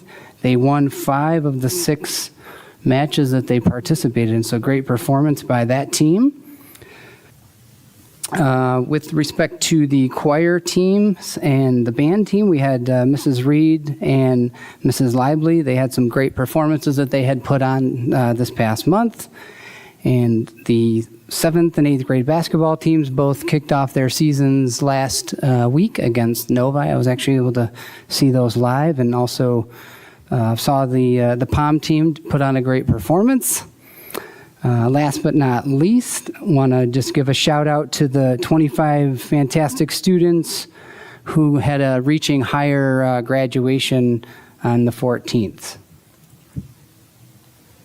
That concludes my report. Thank you, Mr. Keller. Mr. Costa. Yeah, I didn't have any committees. I did get a chance to talk with Mr. Fitzgerald again, and a couple things he thought were going really well. Again, he appreciates his staff kind of going above and beyond to make those connections with his kids. He really sees that, and he appreciates that. He also mentioned the LINK program is teaming up with the freshmen to prepare for those exams, because before you know it, it's going to be here. And they're doing a little cocoa and cram, so apparently they prepare for their exams that way. So I think that was great. And then one final thing on the high school note, I know it was already mentioned, but congratulations to our girls cross-country team for making it to states. That's an incredible accomplishment, and things are looking bright for the girls cross-country team. That's it. Thank you, Mr. Costa. Mrs. Blondeel. So I didn't attend the curriculum meeting. I was going to try to, but I couldn't. I'm not on the committee. But I had submitted a Prager University, Prager Kids University information to Mr. Minsker, and I'm hoping that we can review that and implement it for a resource for the teachers. So I'm looking forward to hearing back from you if you've done anything with that.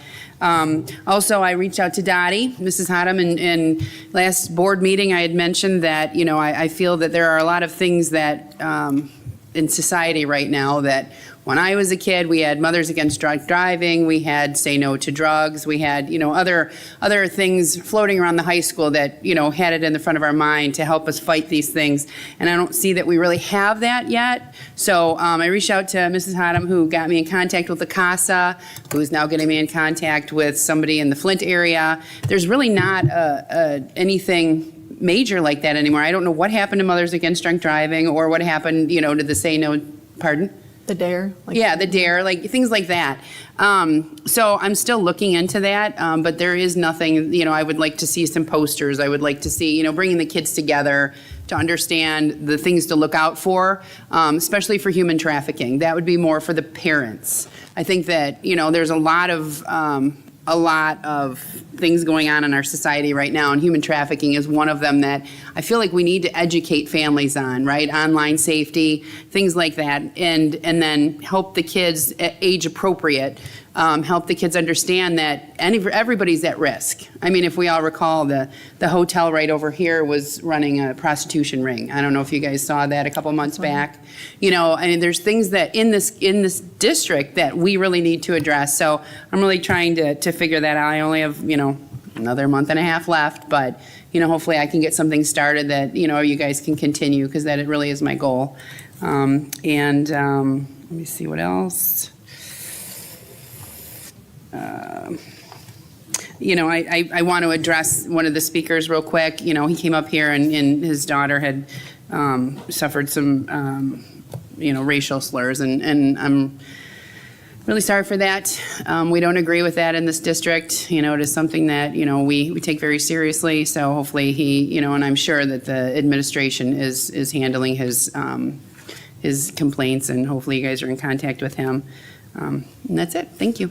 Two things to consider for your previous notion. I wonder if LESA could help us with the larger parental discussion. They do a lot of those larger. And then you might want to consider an assembly for the other one, for the student-driven. Might be able to find Consider something. what? An assembly? Yeah, I'll connect with you offline. I know what you're talking about, yeah. But it's just where did all those resources go? You know what I mean? And they're not easily attained. So, okay, thank you. I'll get with you on that. All right. Village, and they're multiple days a week. One thing that Mr. Hassler had highlighted is the Village Eagles Reader Assembly, which is so highly appreciated at Village and engages the kids on a whole another level. I think it gives them a level of, they look up to these kids. They look up to kids that are older than them. They look up and are looking for that connection. And so to see them as positive role models is really important, and I think is really important for the younger kids. And then to see them reading on top of it, they think reading's cool, right? So it certainly engages them at a different level. I do want to make everyone aware that December 5th is the Village Holiday Craft Show.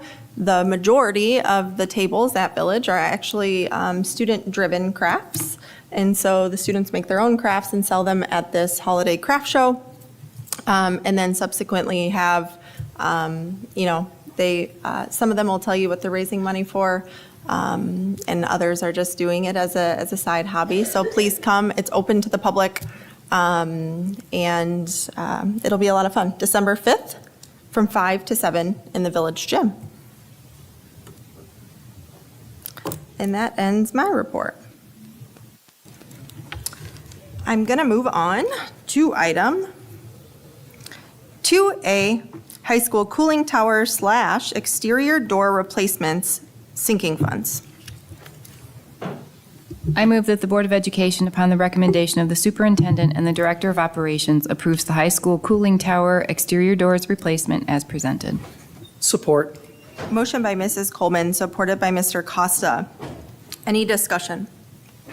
I just want to thank Mr. Marino for answering the questions. I know I had quite a few of them, so again, appreciate your time, and thanks for all you do. Any further discussion? Hearing none. Mr. Gogolewski? Yes. Mr. Scott? Yes. Mrs. Coleman? Yes. Mr. Keller? Yes. Mr. Costa? Yes. Mrs. Blondeel? Yes. And I'm a yes, that motion passes.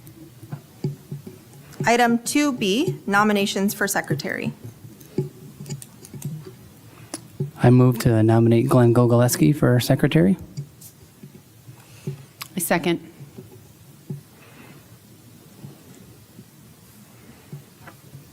Any further nominations?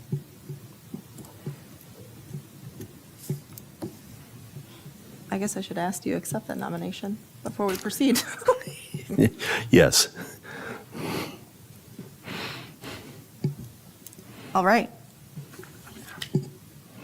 Nominations for secretary for Glenn Gogolewski. A nomination made by Mr. Keller, supported by Mrs. Blondeel. On a roll call vote, Mr. Gogolewski, Yes. Mr. Scott, Yes. Mrs. Coleman, No. Mr. Keller, Yes. Mr. Costa, No. Mrs. Blondeel, Yes. and I am a no. That motion passes. May I just ask, I didn't hear any other nominations.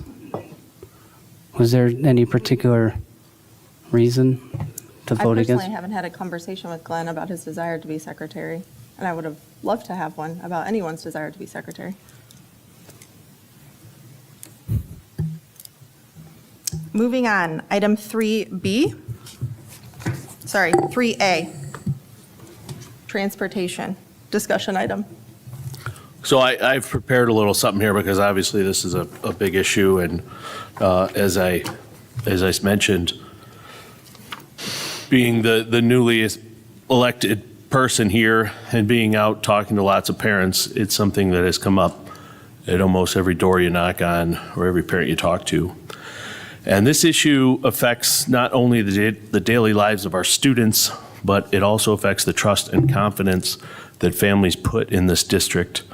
And the ongoing issues with the transportation department have led to unacceptable and frequent bus route disruptions, as most parents know.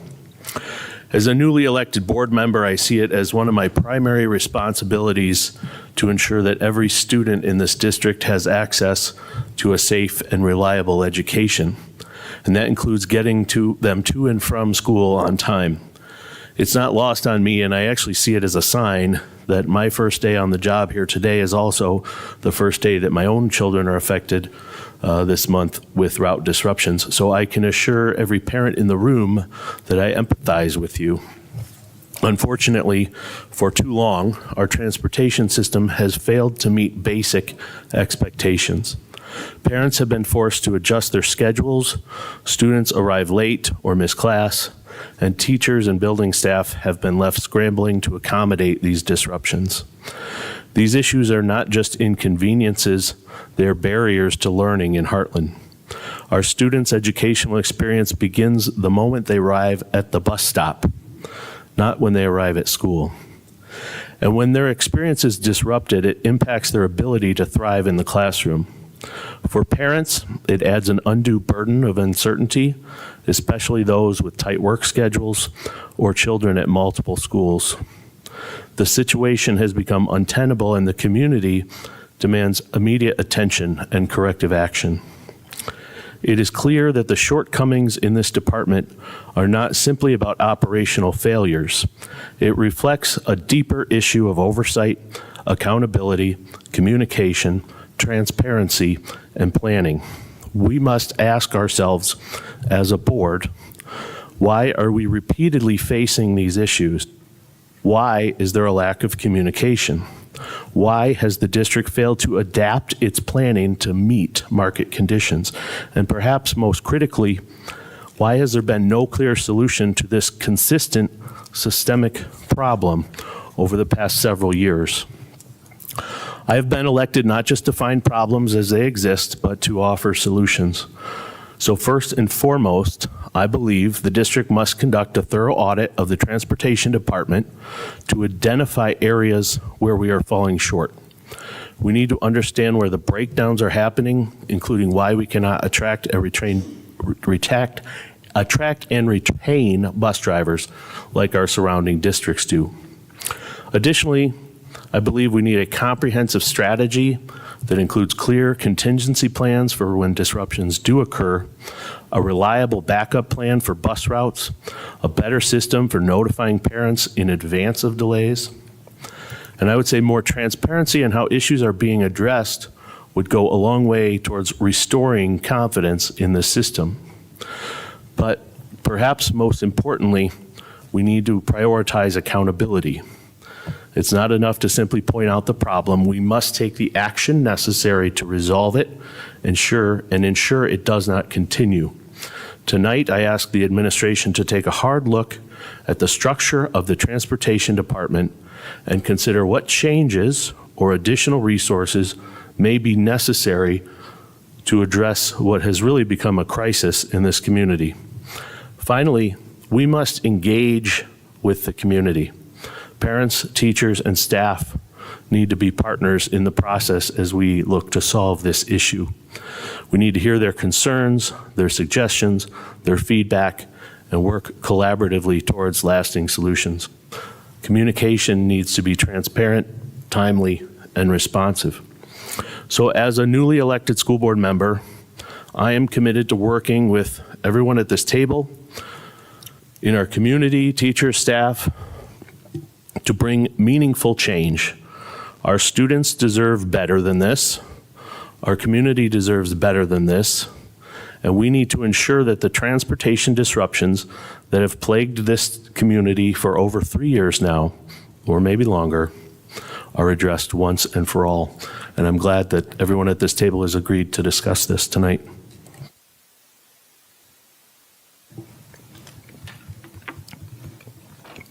I think there's a couple of parts here, Mr. Scott, that I'm hearing you on. The first is an update of where we are today, and perhaps Mr. Marino can give that update and some of the things that are occurring as we speak or this week or so on and so forth.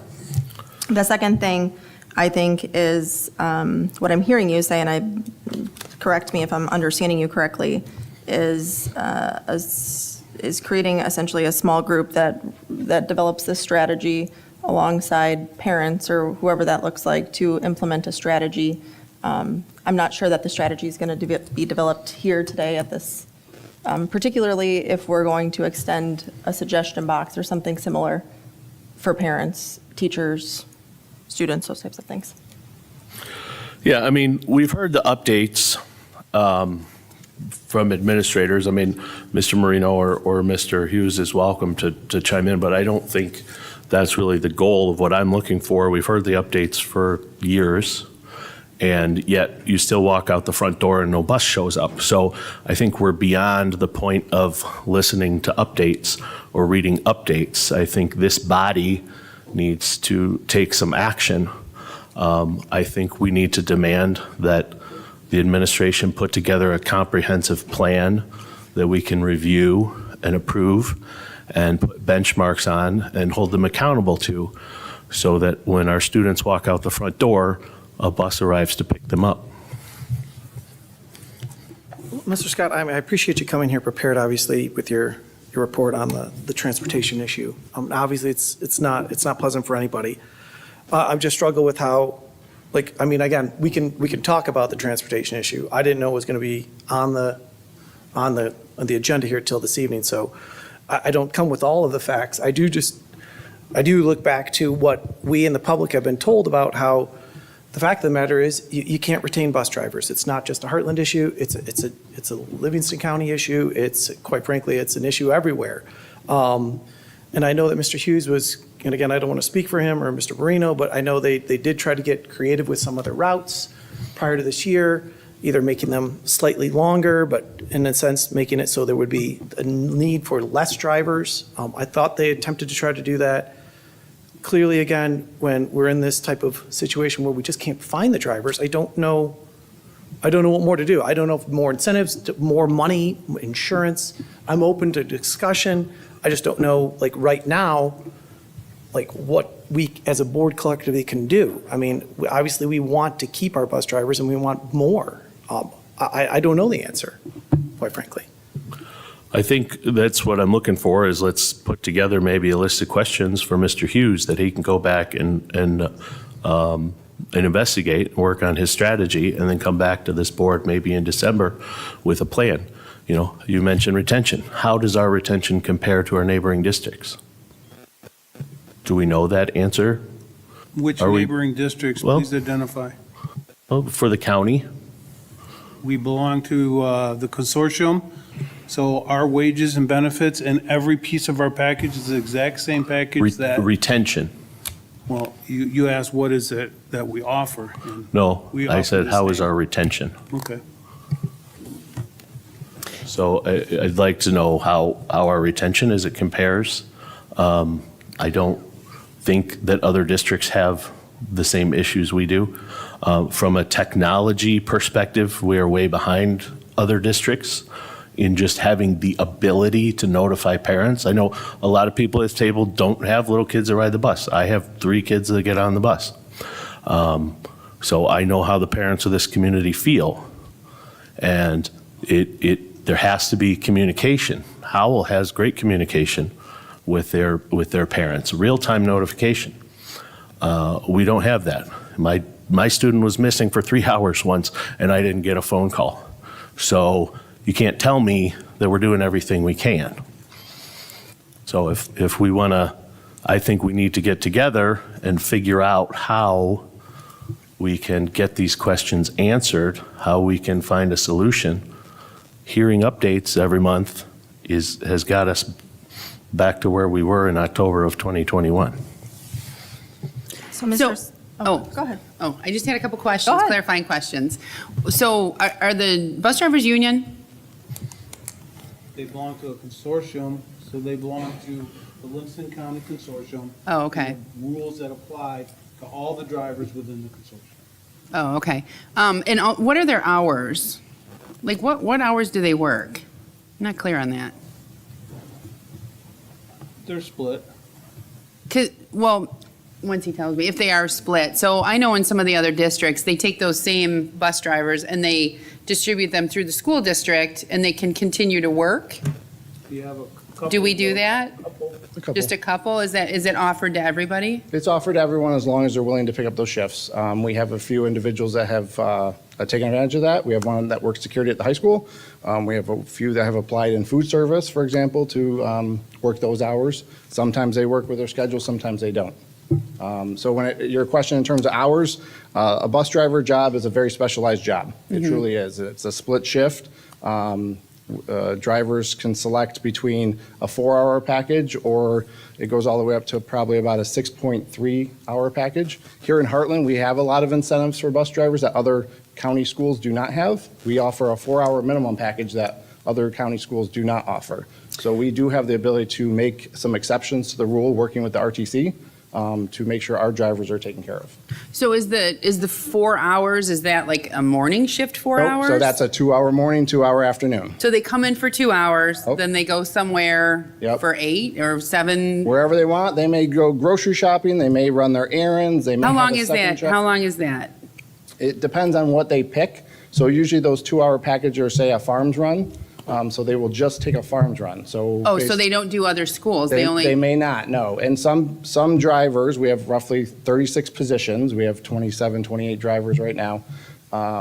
It works for their schedule. We have certain individuals that are retirees that will not take more than a 4-hour package, and we better not offer that to them because they like their time in between to go do their things. Some of them go swimming at the high school pool, that type of thing. so they'll come in, they take 2 hours to deliver to the kids to whichever district they're in. Yep, to farms. Then for they example. park the bus, they get in their car, they leave, and then they're to be back at this whatever time in the afternoon for that second route. So how long are the routes? Are they an hour route, 2-hour routes? Exactly what that is, yep. So they have roughly 15 minutes to pre-trip their bus, and then they'll go out to farms, they'll do the pickup, take all the kids home, roughly an hour, don't quote me exactly, but an hour and 20 minutes, hour and 10 minutes, depending on the route.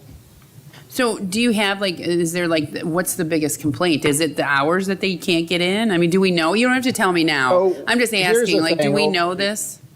We survey our drivers every year. Oh, You know, okay. last year we survey our drivers, and we met with our drivers, working with the RTC, and actually our meeting at the beginning of the year, the drivers were super happy that we met all the things that they really wanted. There's not a one-size-fits-all in this day and age. 10, 15 years ago, it was a completely different labor pool when it comes to that. A lot of moms, dads, kids in the district, that type of thing. We didn't really have a lot of retirees like we have today. So if they work their 4-hour, if somebody chooses the 4-hour shift, what does that look like for pay? Like, what is their pay? It really depends on what level they are. So we start at, I believe, $20.37, and it goes all the way up to $22, $23 an hour. It depends on where they're at in that package. Okay. I can't remember off the top of my head. So it's really not meant for somebody to have that as a full-time job or to be a job. It's really, is it mostly just people that want to Well, look for we have something some to- people that, yes, this is their full-time job. Okay. We do. We have some people that have been with us since, 2002, 2003. We have some people that have taken this on because it's a good fit, and they have a spouse at home or another individual at home that this fits in their schedule. They like the hours, they like the schedule, that they can be home on holidays and on no school days type thing, because they do have kids in the district. So again, it's not a one-size-fits-all. That's why we do look at our drivers, we look at the market, we look at other districts around us, because ultimately we're buying for the same candidate. We look at market conditions throughout Michigan and look at what that happy medium is looking like to attract and retain drivers. As to your question about, you know, where we compare to retaining drivers, that's a very hard question because we're a different size district than a Pinckney or a Howell or a Brighton. For example, one of the things that has come up is we actually lost 3 drivers in the last year because they have taken dispatcher roles within our department. We've had retirees that have moved on. Linda, for example, who's been here for 30 years, finally retired. Chris, who finally retired. So we pulled from that driver pool.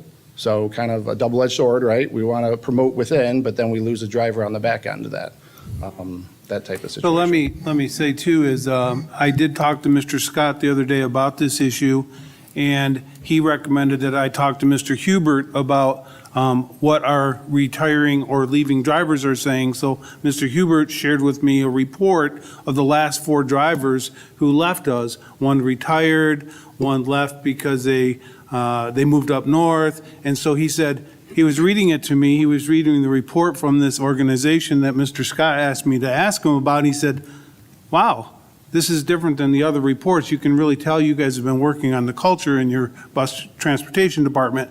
So I was pleased to see that when Mr. Scott had asked me to contact Mr. Hubert and look at what this information is saying. So that's a good thing because we have been working besides salary and benefits is how do we build a culture within our transportation department to ensure that our drivers love coming to work every day? Because the only way we're going to retain them is that they really love the work they're doing. And one of the things that did help us, you know, we were a little nervous about it, but the CBS report, when Matt and one of our drivers got on and talked about how this is the best job I ever had, and I've been doing it for a month. And so I think, as I sent a report to you guys today that Matt had put together, that we've got quite a few people lined up right now that are interested. But again, we got to get people through the door. And one of the things that really keeps things from moving forward when we get people interested in being drivers, unfortunately, is their substance use. Because they cannot use recreational and be able to drive. And that takes that whole a large number of people right out of the pool, and that hurts us. We have to be somewhat selective. We are transporting students, and my student included, obviously your students also, but we have to be a little selective in who we pick. Are they able to drive? Do they have a good driving record? Are they good working with students? I mean, truly, this is a bus driving down the road at 55 miles an hour, with 60 students on board, you know, that type of thing. I mean, most of you have driven in your car with your one student behind you. And we have some wonderful, wonderful drivers.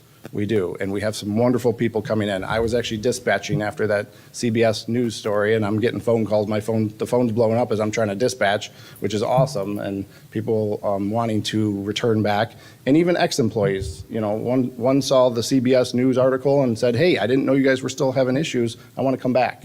I moved back from Florida. I want to start again." He's already CDL credentialed, which is awesome. Doesn't require a ton of training. We can get him in the bus like probably next week, which is wonderful. So what is the CDL? Oh, I'm sorry, I'm dominating. I don't mean. No, how long does that training take, like the CDL I was training? gonna So ask. the way I look at it, it's very user-centered. If they're a very proactive individual, it could take about 6 weeks. Here's the reason for that. It's not our issue. It's not a Hartland issue. It's a federal government issue. I sit on the legislative committee for the Michigan School Pupil Transportation. It's something we're having a conversation about to see how we can start expediting this process because, again, this is a national problem. We're trying to get bus drivers nationally. Can the federal government help work on that with us? Type Matt, situation. a quick question. The kind of program that you outlined, Mrs. Blondeel, in terms of working and hours and such, is that in alignment with the rest of the districts in Livingston County, or? On the RTC, so we are on the same pay scale, we are on the same benefit package, we are on the same days off, all that jazz. Schedule. We put it together, we work together. Every year, we meet with the business officials, we meet with the superintendents, the transportation supervisors meet to go, okay, what are we seeing in the industry, and what can we do to improve that? And so we work together with the RTC and LESA to try to make that collaborative. Okay. Yep. So how many other districts in Livingston County are pausing bus routes on the scale that we are here in Hartland? So at this moment, I don't know the answer to that question. I will tell you in years past, Howell was doing it quite frequently because I live in Howell. And so I was seeing that from Howell very often. So can we add that to the list, Mr. Hughes, for next meeting? And then, Mr. Marino, as far as the CDL goes, what is the cost and who bears that cost right now? So we pay for that. So we are actually, so the sign-on bonus, we have the highest in the county. We just started that a few years ago, the $2,000 sign-on bonus. Some of that money comes out of basically that, and then they get the rest of the money. So it's basically, don't quote me exactly, but maybe $300-400.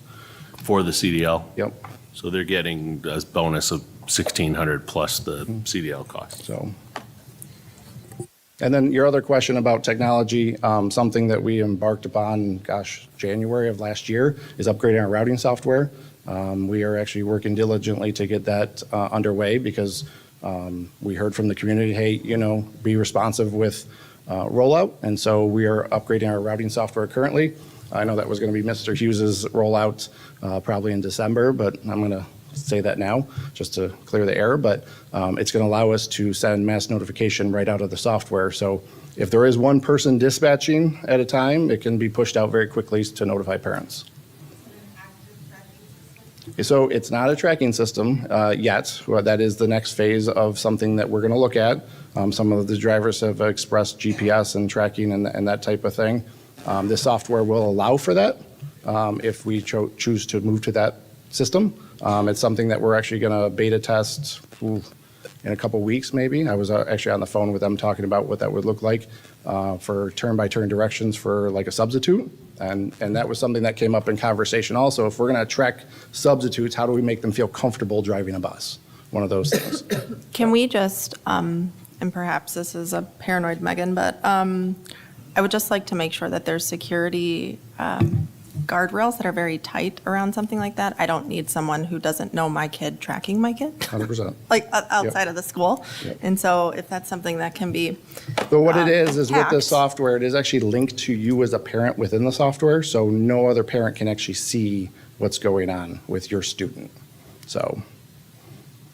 And just to remind the board, it was a year and a half ago, I believe, that we had to make a decision based on the funding, radio upgrades or GPS system.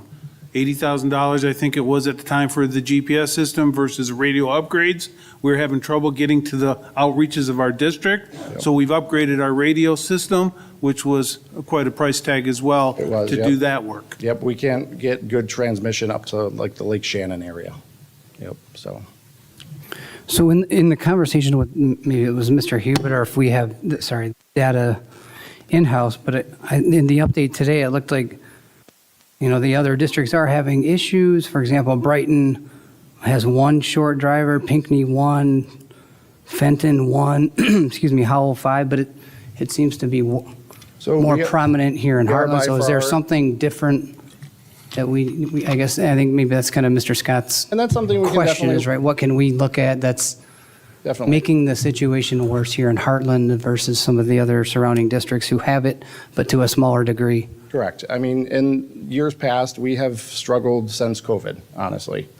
Before COVID, we were pretty much fully staffed. I had probably 10 subs, which was wonderful. We could float that around. We were in good shape and the other districts were not. And so it seems to be a moving pendulum right now that we have to get under control. Yep. So, Mr. Marino, would you volunteer to meet with Mr. Scott and perhaps, I don't know, Mr. Keller, if you'd like to be a part of that? Well, I was going to ask, would this fall under building and site committee? So I guess I don't know who's in that committee. Yeah, we could. I mean, that's. Not that I won't help, I'm just proposing, since we have a committee structure, maybe we start there. Why don't Matt and I schedule a building and site committee meeting? Will you just add about Mr. this? Scott to that? And so we'll look at who's on there, and then we can't have 4, so. No, we're gonna, I'll ask one of the members who might be circling off in January to maybe consider allowing, Looks like Ms. Shaw was, so temporarily you should be okay. okay. I don't have it in front of me. All right. Sounds good. Thank you, Matt. Are we good? I see Sue back there too. She stayed while the discussion was going on. Sue is our Director of Transportation. Sue is working with Matt and I as well on how do we ensure that our drivers feel comfortable working for us. Just so you guys know, and I think I shared this with Mr. Scott last week at Ad Staff, we went back to Building Culture 101 in our school district and what that looks like in every department across the district. So again, sometimes we forget to revisit that culture building. What does it look like? How do we respond? How do we treat people? And so we, again, coming back to the basic, because lack of drivers, we have a lack of filling our maintenance crew. We just finally filled our maintenance crew, and we've been down 2 for about 1.5 years, trying to find people to fill our food service lines. You're coming in for 3 hours a day. I mean, those aren't easy, and yet that's a really big job to feed all those kids, especially when we're feeding basically 100% of them free lunch and breakfast every day. So there's a lot going on, and so we know that culture is a big part of it. So just so the board knows, we are working on that. Thank you. Yeah, I would just like to see as a board member and as a parent, I would like to see some measurable metrics that we can start tracking and working towards, because being down 9 drivers, when Mr. Keller just read what some of the other districts, it just seems way out of proportion. And we need to make sure we're moving towards a goal and making progress. And it can't just be more ads for drivers. As I stated in my opening remarks, I think we need to do an audit of the entire transportation department, not just sit and brainstorm how do we attract more drivers. We need to figure out where the problems lie, are there efficiencies we're missing, et cetera, et cetera.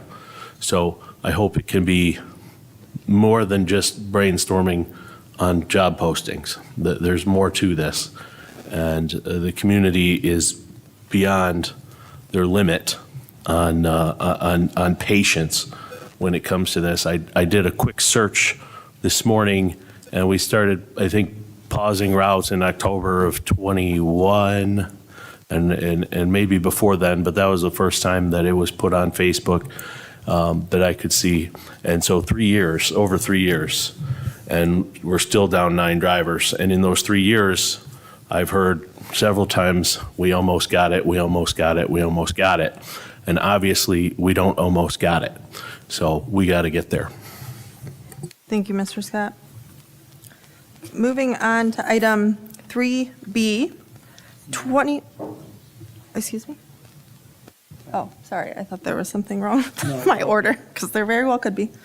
3B, 25-26 High School Curriculum Guide. for discussion. James, do you want to come up so the board can ask any questions that they have? Every year, board, just so you know, every year we bring it to you now so that we can adopt it in December, because January, kids come back and they already start meeting with their counselors to sign up for classes, so we can schedule the high school. Sure. Questions for James? He's here to answer anything. Yes, I have just a couple of questions. Sure. And I hope my colleagues can give me just a moment. Honor cords. Yes. Does that cover both the high school and legacy and our HVA? That might not be a question to you, Mr. Fitzgerald, or do you know? Yes. Does it cover the whole continuum? Yes. Oh, perfect. Yep. And then I did notice that we did increase our art fees. Do we have a means for those kiddos or students that might not be able to pay those art fees to apply for some type of scholarship or get those covered? Yeah, we can help them out. We've done so in the past. Okay. And then I noted just some language arts updates and just making sure that we have a means to follow the newly designed policy around some of those books. And I know that the policy in which the parents essentially read what options their child has, can self-select, their child can self-select, or the parent selects for them. So that would apply across the board, correct, to any of these changes Yes. in language arts? In ELA, yes. All of our ELA teachers share those with parents and send those out. Awesome. It would be the same policy for that. Awesome. That one too. Yep. My last thing is I just wanted to say kudos because I was impressed that for PE, we're actually teaching CPR and some of the AED work, which is really important in the community because I think not enough people know that. And so I really liked that. Quick question, Mr. Fitzgerald. There's one thing in here, language arts, update popular literature course description. Along with that, like, is there a list of recommended reading materials, and where does that come in? What kind of books are going to be discussed in popular literature? Some of it is student choice, and the ones that aren't and that are selected, those will be sent out for families. Mrs. Hamilton currently teaches that, and she could share those with us. Okay. Those books are run through my office with our instructional coach for secondary and myself to make sure that they all check out. Okay. So you could provide me with a list of some of those books and such, right? Yep. Okay, Yeah. great. Yeah, most of the changes you see here are just updates to the course description, course name, course prerequisites. No major changes this year. So again, sorry to keep harping on this, but I think several of us have kind of looked at that, the language arts, and that said the books were chosen by the student. I just wanted to clarify how the parents are sort of fed into that loop in terms of what books the children may choose. Can you expand on? Yeah, it's the same as what we do in the other, in English 9, 10, 11, where we have the children pick the books, but the letter has to go home to the parents, and the parents have to sign off on that book. Okay. For the student to get the book. Got it. With a description of the book and all of that, so. Okay, thank you. And then President Gleibach touched on the art fee. I guess I had a slightly different question on that. I'm just trying to understand as a district, if we didn't charge the students, what, maybe you can't answer, Rachel, but do we know what that would cost the district to include that fee so the kids didn't have to pay, I guess? I have no idea how many kids take the class. Yeah. Okay. But the thing to remember is that the fees pay for, the reason we charge it is because they take that home. They make all those things and they keep them. So that's the reason why they're charged. Yeah, again, just trying to understand if it was something the district could potentially pay for, how much is it, as opposed to charging families, so maybe as a follow-up item. The other question I had, The ceramics teacher has 165 kids each semester. multiply that times the fee, that's what it would cost for that one art teacher. If we were looking at the second art teacher, we'd look at how many jewelry classes or so forth, where kids are taking actually home their projects, those consumables. And so that's the difference there. But we could probably do the quick math just based on those courses. Yeah, I mean, for the record, I'm not advocating that the teachers pay that, in case anyone's wondering, but again, just But looking that- at it. that's what Just they so we cover. have awareness of what it Cover is. the pieces that go home with the Understood. kids. Okay. Business technology, I just wondered, I didn't see in the description, but does it talk about kind of like best practices with virtual meetings? I know we touch them on Microsoft Suite, all the different Office products, but kind of as we continue to evolve in the business world, a lot of things are conducted virtually, Zoom calls, things like that. I don't know if that course kind of covers or touches on anything like that, or if we could consider I think it getting would. our kids ready for that. I think it would. Yeah, the Google Meet and all those different virtual things that they do, I think would be covered in that. That's already covered. I would think it would. I could double check and Okay. make sure that would, but all those Google platforms that's going to be part of that to teach students, I would assume that would be part of it. Yeah, it was my assumption as well, but I didn't see it listed, so I was just curious to Double know check if it. it's something Yeah. that we did cover, so. It should. I think it should. Under the computer applications piece inside of things there. Yeah. And then I guess lastly, although she left, I was going to ask if it's something Michelle wanted to include for the DEI opt-in, if it would make sense to consider something like that in, I don't know if it goes in the curriculum manual or if the policy is an additional item to cover. I know we talked I about. I don't know what that is or what she's talking about. Yeah, she's not here, so we'll table that for now. I would say if that comes to fruition, then we would look at enrollment packets that everybody has to fill out every year for their child, and there'd be something in the enrollment packet they'd have to mark. That would probably be the easiest way to do it.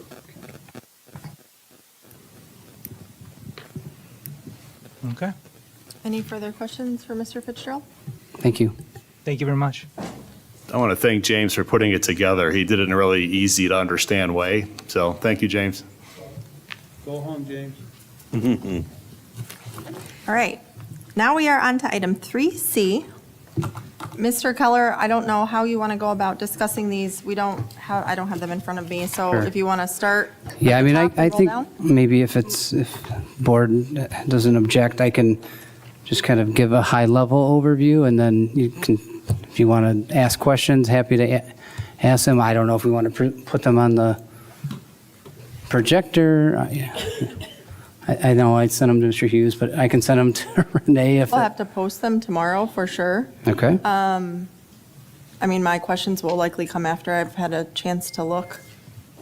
Yep, okay, so I'll start with a kind of a higher level overview and we can expand from there. So the first two were involving special meetings, and that's policy 0164.2, and then there was a second policy that existed that I found that was also called special meetings, number 165.3.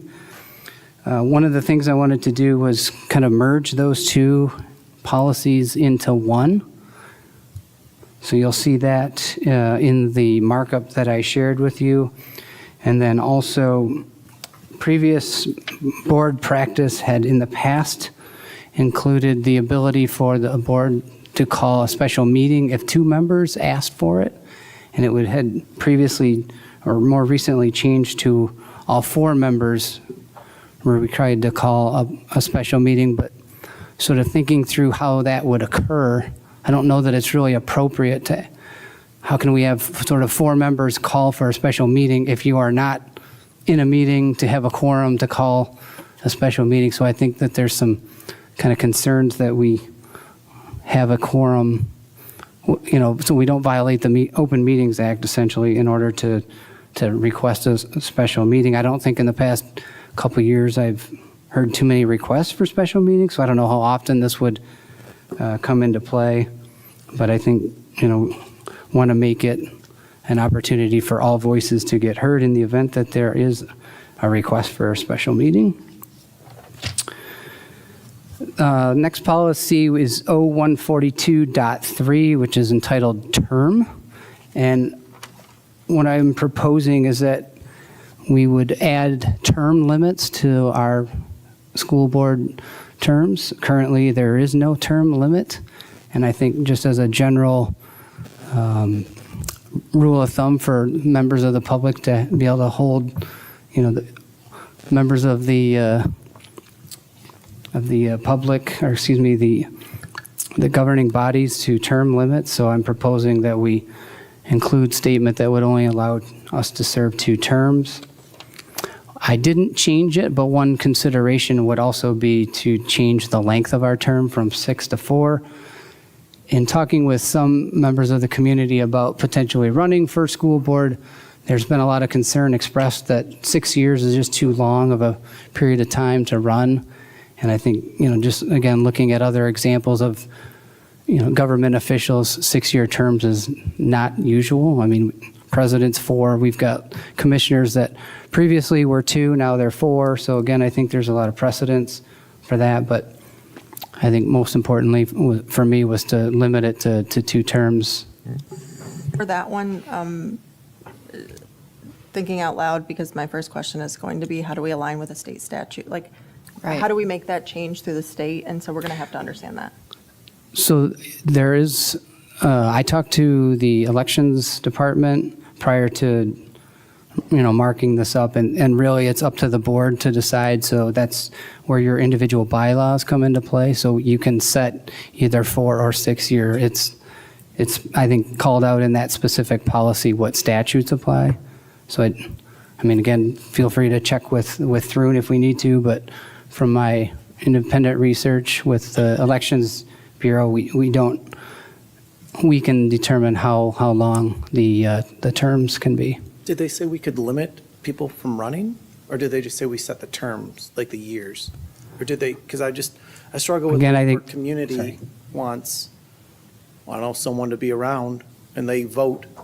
Like, how do we, I don't know, because like I said, I'm pulling up your email to try to read these, but they're all individual. So did the elections officials say we can set the amount of times a candidate can run? So the statute doesn't say that you can or cannot. So I think, again, it comes back to the individual bylaws. They don't dictate everything, but again, it's just something I'm asking the board to consider. I think we'll just have to look at the state statute just to, while I respect the elections office, I just want to make sure there's Sure. no state something that we have to file to, you know what I mean? I just want to make sure that that process is complete before we think it's just a policy change. But I'm happy to Well, and it's talk also, offline on that. I'm sorry. Go ahead, sorry. It's also worth considering, I think, there was something in here, including time served from appointment. So I mean, logistically, I don't know how that would be coordinated with the elections office to say, well, she was appointed and held the position for 2 months, 3 weeks, and 1 day. So we need to take that away from, it's like, so now do you have to reset the term end date so that it's some wonky date on, August 3rd because they've served time before, but they can't serve more than so many years and whatever. I think there's a whole lot to unpack with that. Yeah, they currently are tracking that today, right? So they were aware based on, actually, Mr. Scott is, that's why he's here, right? Because they keep track of Right, but that's whether somebody's resigned and been appointed, so that's kind of already an item that they track. Right. But what I'm saying is the next step beyond that, because say I was appointed in like June of 2018 or something. So if I were to run again and get another 6 years, let's say that puts me over this 12-year cap. So now my term ends, April 13th of 2000 whatever. So it's like, how does the county manage that? So in that situation, you would not be able to run again, I think is how that would So I wouldn't be even be able interpreted. to meet the 12 years then? Correct. Yeah, that's crap. Okay. I don't, like I said, this is the first time I've had to look over this today. I don't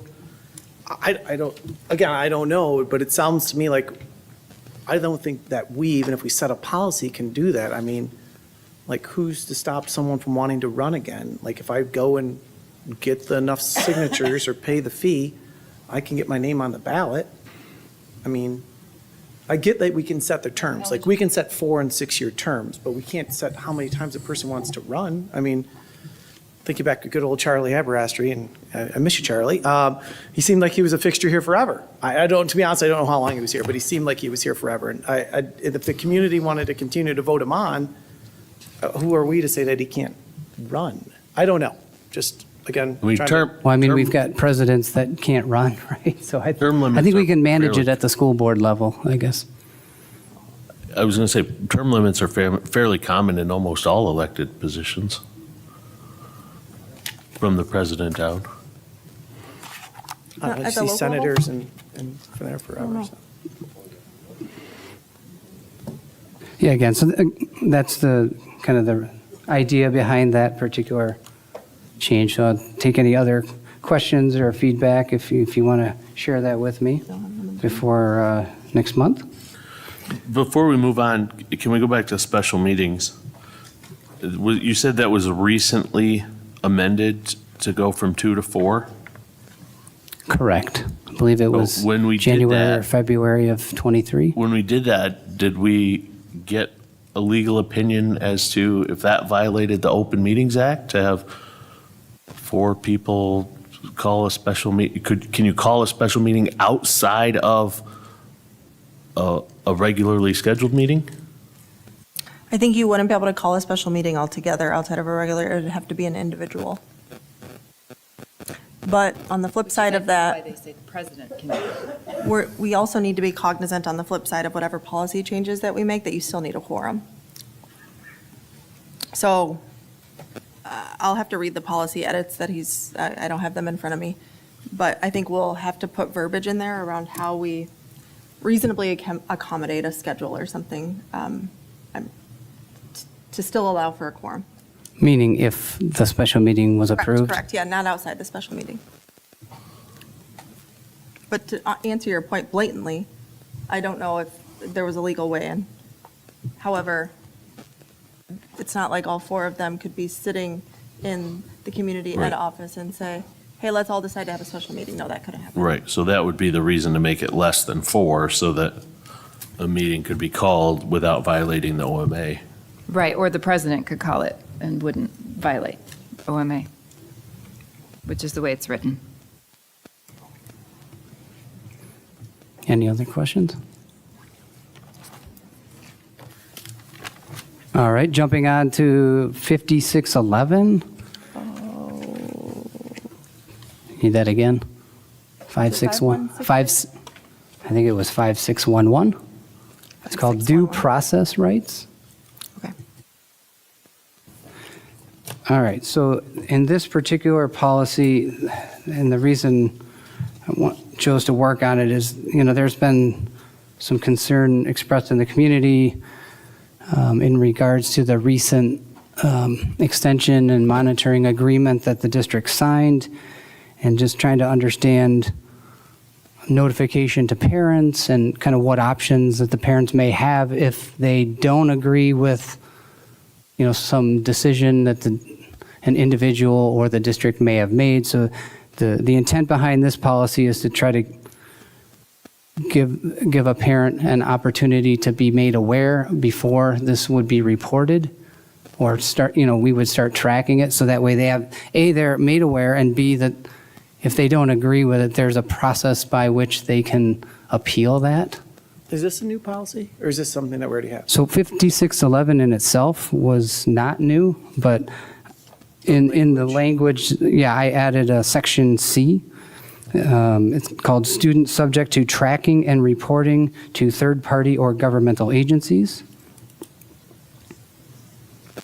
And I can read it if you'd like, or if you want to. No, I've got, like I said, I did not get an opportunity to look at it prior to this since it was sent out today, so I'm just looking at it right now. So I've got it on my phone here. Okay. So I don't know if anybody has any questions about specifically that, but that's the kind of the spirit of the language there. So I think hopefully over the next 4 weeks, everyone can continue to review it. And Is all of it new beneath that item? So everything after Like, everything you added is from C on? Yeah, C is all new, but then the last, I think, 3 paragraphs were existing. So I tried to highlight anything that was new in yellow, and if it was, strike through, that means propose eliminating it. It's just showing up. Okay, well, I guess on your phone, it's not Right. able to be, It's tough to. the highlights are missing on your phone. Tough to but- kind of do right here on the fly. I think it probably just scratches the surface as far as what we need for policy in combination with this recent DOJ agreement. And I've said that multiple times from that podium. This board has made 2 agreements with the Department of Justice and passed, I don't think, any policy internally for how we handle those situations, which I think is quite dangerous. I think we need to have policies that are followed, that can coincide with the agreements that we've made. So I would definitely support this type of thing. And again, there's probably several more that could be made to go along with the lengthy agreement. Mr. Scott, I guess my ask of you on 5611 is to review it, because I think if you're looking to add to it, we should take a look at the policy in totality versus, you know what I mean? Yeah, and I'm not saying to I don't know that this we need to bring it policy separate particularly, from but it. I'm saying there may be additional policies, so I will look at that for sure. All right. Moving on to the next one is 7540.02. It's entitled Web Accessibility, Content, Apps, and Services. So if you go to I guess it's the section F of the existing policy, there's some verbiage that I added to kind of reaffirm that on some of the social media sites, there would be opportunity for the community to express their opinions freely. Obviously, there would still be some guardrails around, things that you still can't say or shouldn't say. So we would still include that. But, the erring on the side of protecting First Amendment rights, I think, was kind of the spirit of what this is intended to capture. Any questions? I haven't read through the policy in detail or the change that you have here, but would there be some type of recommendation for how that would be managed? Would you envision someone monitoring that to be able to watch for the stuff that, okay, you can't say that? Because I honestly don't know how the district may have handled that before when commenting was available, but I don't know if that's something you've considered. I think we currently have a social media, I don't know, official title, but I think someone that adds content. So I think, potentially that would be something that could be included in their existing responsibility. And it would make And it I know- easy enough, too, to just have comment approval on there as well. Not just immediate, here's my comment, but here's my comment, My and worry it with, gets approved. I'm saying, Glenn, my worry with that is whoever we have in charge, what if they deem it, well, that's not appropriate?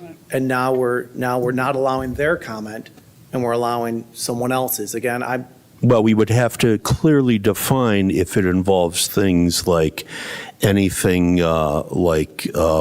whether it's name calling or profanity or memes or something like that. I mean, I think it would be easy enough to clearly define what those parameters are. Let's be honest here, okay? The Facebook page for this district was open to comments for, I think 13 or 14 years. And it was only shut down after members of the public criticized the people sitting at this table. So I don't think we need to block anybody's comment. We need to hear what the community has to say, and we need to take their feedback. well, I think And that's if they criticize the people at this table, well, maybe we should listen to that criticism rather than shutting off comments. Well, again, I'm all open for people coming up and making comments. They've been doing that for several years. It's been quite a joy. My concern would be if we go and start to say one comment's appropriate and one isn't. I think we should definitely avoid that, which is why I believe in the first place we decided our social media for the district would be a communication piece, not a discussion forum. And if people wanted to have discussion, they would come here or seek out a meeting with Superintendent Hughes or a principal, or, again, that's my understanding of why we went that route. I would be super hesitant with opening it back up and then saying, well, that comment's not acceptable. Well, I agree. I don't think we should moderate. Can I get my first discussion point in? My only, that I would like everyone to kind of take into consideration when we're doing any policy like this is nowadays our students are reading this. So whatever guardrails we put in place, we have to be comfortable, that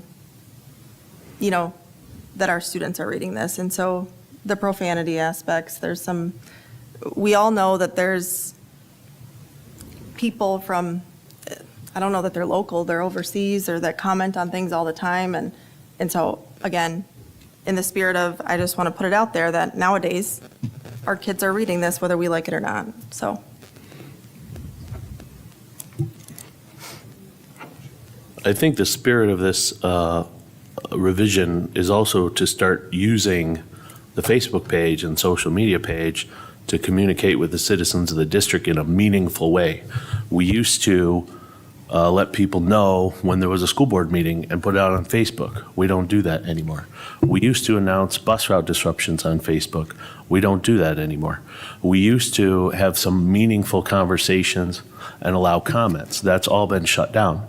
Right now, we're paying a social media coordinator to post pictures of kids online 8 times a day, which has really no meaningful two-way conversation with the district. So I think the idea is that we're opening back up the comments and also using social media as a way to communicate with our constituents, with our parents, with the community in a meaningful way.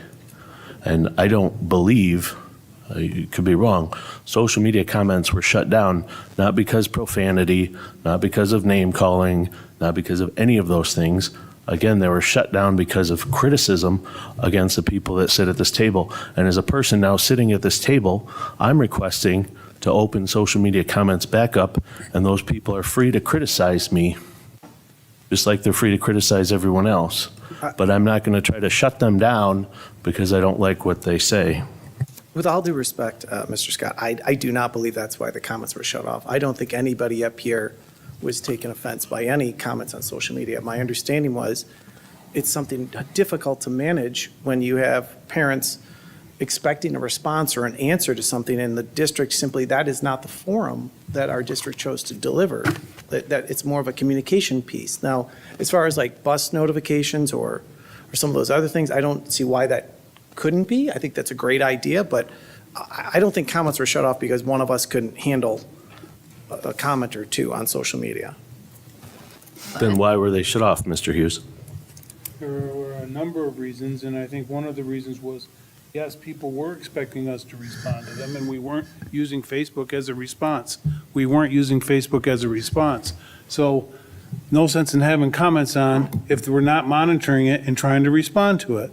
So just like Twitter, we know that we're not responding to Twitter unless, of course, I'm messing around with the kids the night before a school day, snow day, right? So, I mean, the reality is, why have the comments on if we're not going to respond to them anyway, because that's not how we're using the social media platform. So why pay for a social media coordinator if we're not going to use social media in a social, meaningful way? I don't think that individual is a full-time employee. And so we But I might didn't need to say consider full-time. looking at the, I guess if I'm expected to monitor Facebook all day, I expect to be paid all day. I don't think, for 13 years, I don't think anybody was monitoring Facebook all day, and there weren't any problems.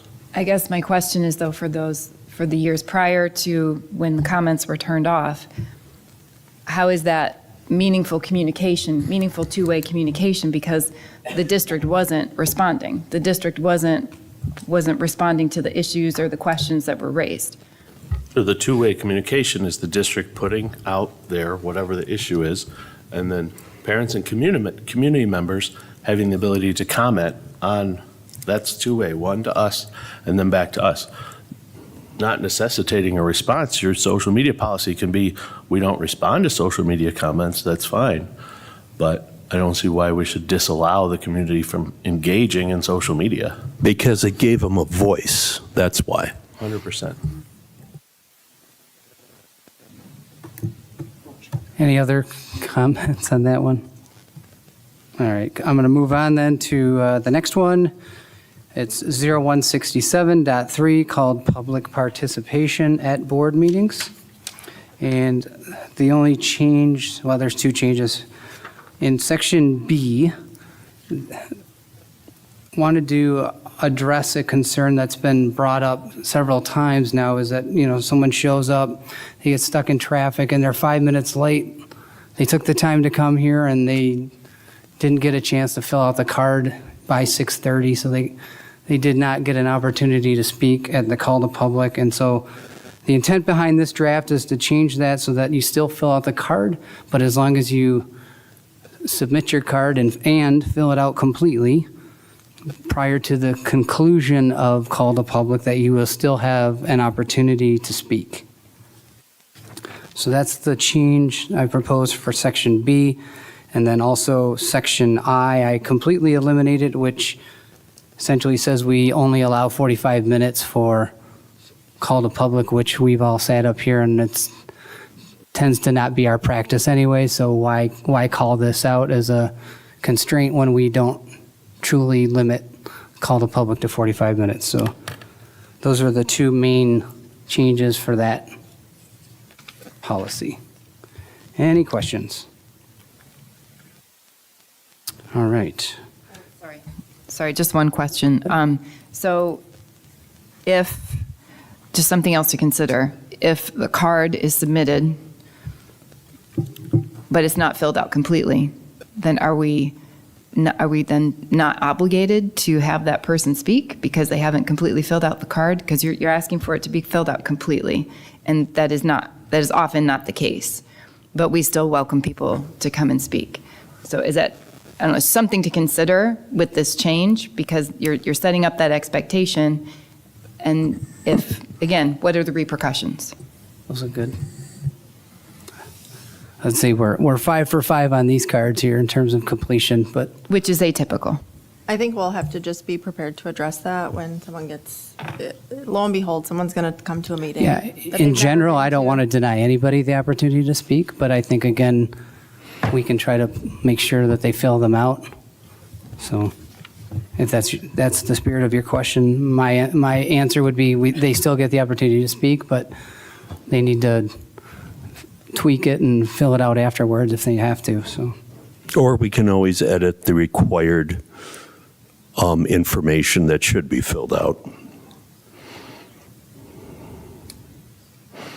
We've had instances in the past where no one has given their right. No, I don't want to say no one. There have been people that have not given their proper name or used some mock name to just disgrace the board, that kind of thing. So, yeah, I'm all for having people put their name down and maybe a line item as far as what they want to talk about.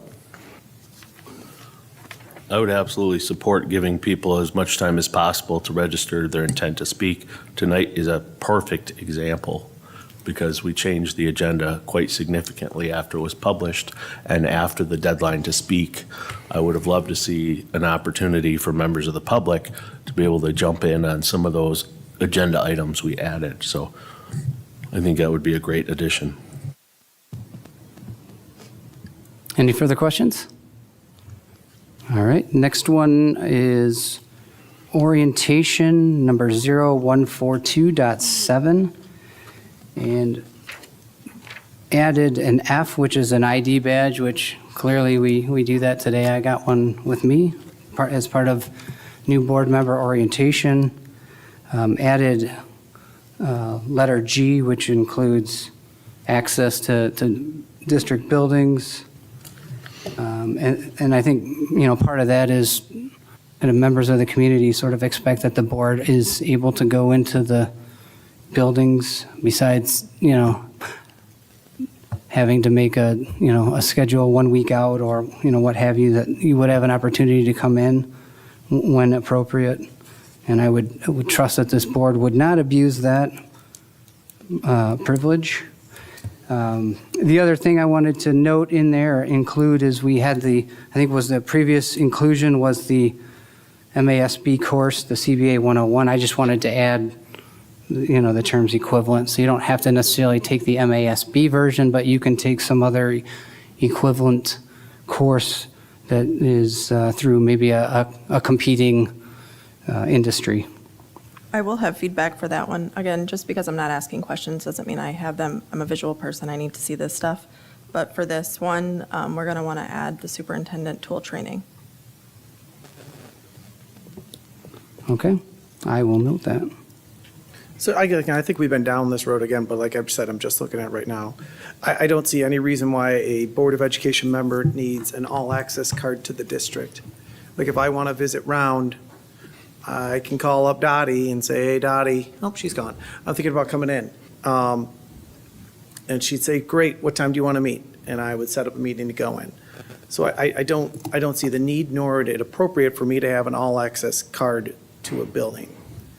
Again, if you've had trouble, scheduling a meeting with a principal, I guess that's something that you should take to Mr. Hughes. If you've called out to a principal and said, hey, I'd like to stop in, and they're like, no, I would encourage you to reach out to Mr. Hughes and say, hey, I'd love to stop in and check out what's happening at Farms or the high school.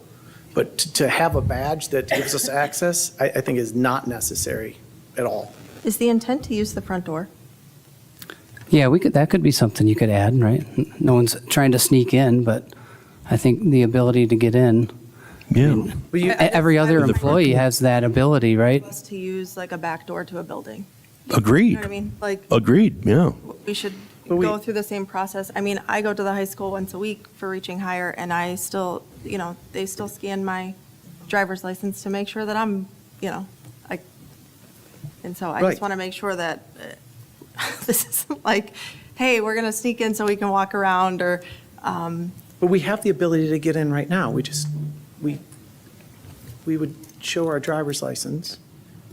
We would let that principal know. I don't understand an access card, how that would be appropriate for a board member. If I could say that I think that there's some unintended consequences to that, and that is, you put the staff on notice that at any given time, the board can just show up and visit their classrooms and go in their classrooms. And I'm just saying, you have to hear this from a staff perspective.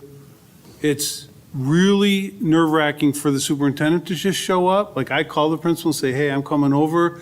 I'm going to be in your building. Let your staff know that I'm going to come around. They let their staff know that I'm coming in the building and why I'm coming in there. It's the nature of the beast. And so if board members just show up and then they start visiting and going around the building, that's not a good thing. I'm just throwing it out there. The unintended consequence is that you create anxiety. I do not think that the intent is to just go in the school and enter a classroom. I think one of the main focus points would be to go in and observe things like passing time, events that are going on with students, that type of thing. It's not to just say, hey, I have a badge and I'm entering your classroom. I wouldn't be for that either. Yeah, I think the intent isn't to not schedule, but I think, as you said, right, in most cases, I think you're going to say, hey, I'm coming in, but there may be times where you can't do that, or maybe it's not appropriate to do that. So I think, again, this could give allow that ability when appropriate, just the same way you have that ability today.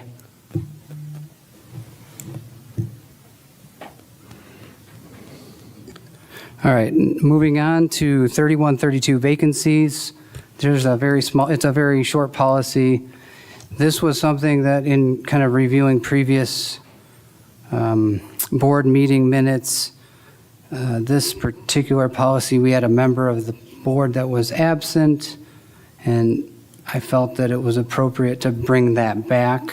I think it was a 3-3 vote at that particular time. And all it essentially adds is the words documented and approved by the board, and it's referring to some procedures that the superintendent would create.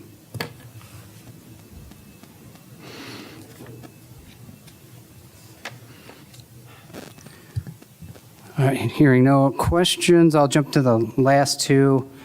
This is the non-reemployment of the superintendent policy that we looked at in the past.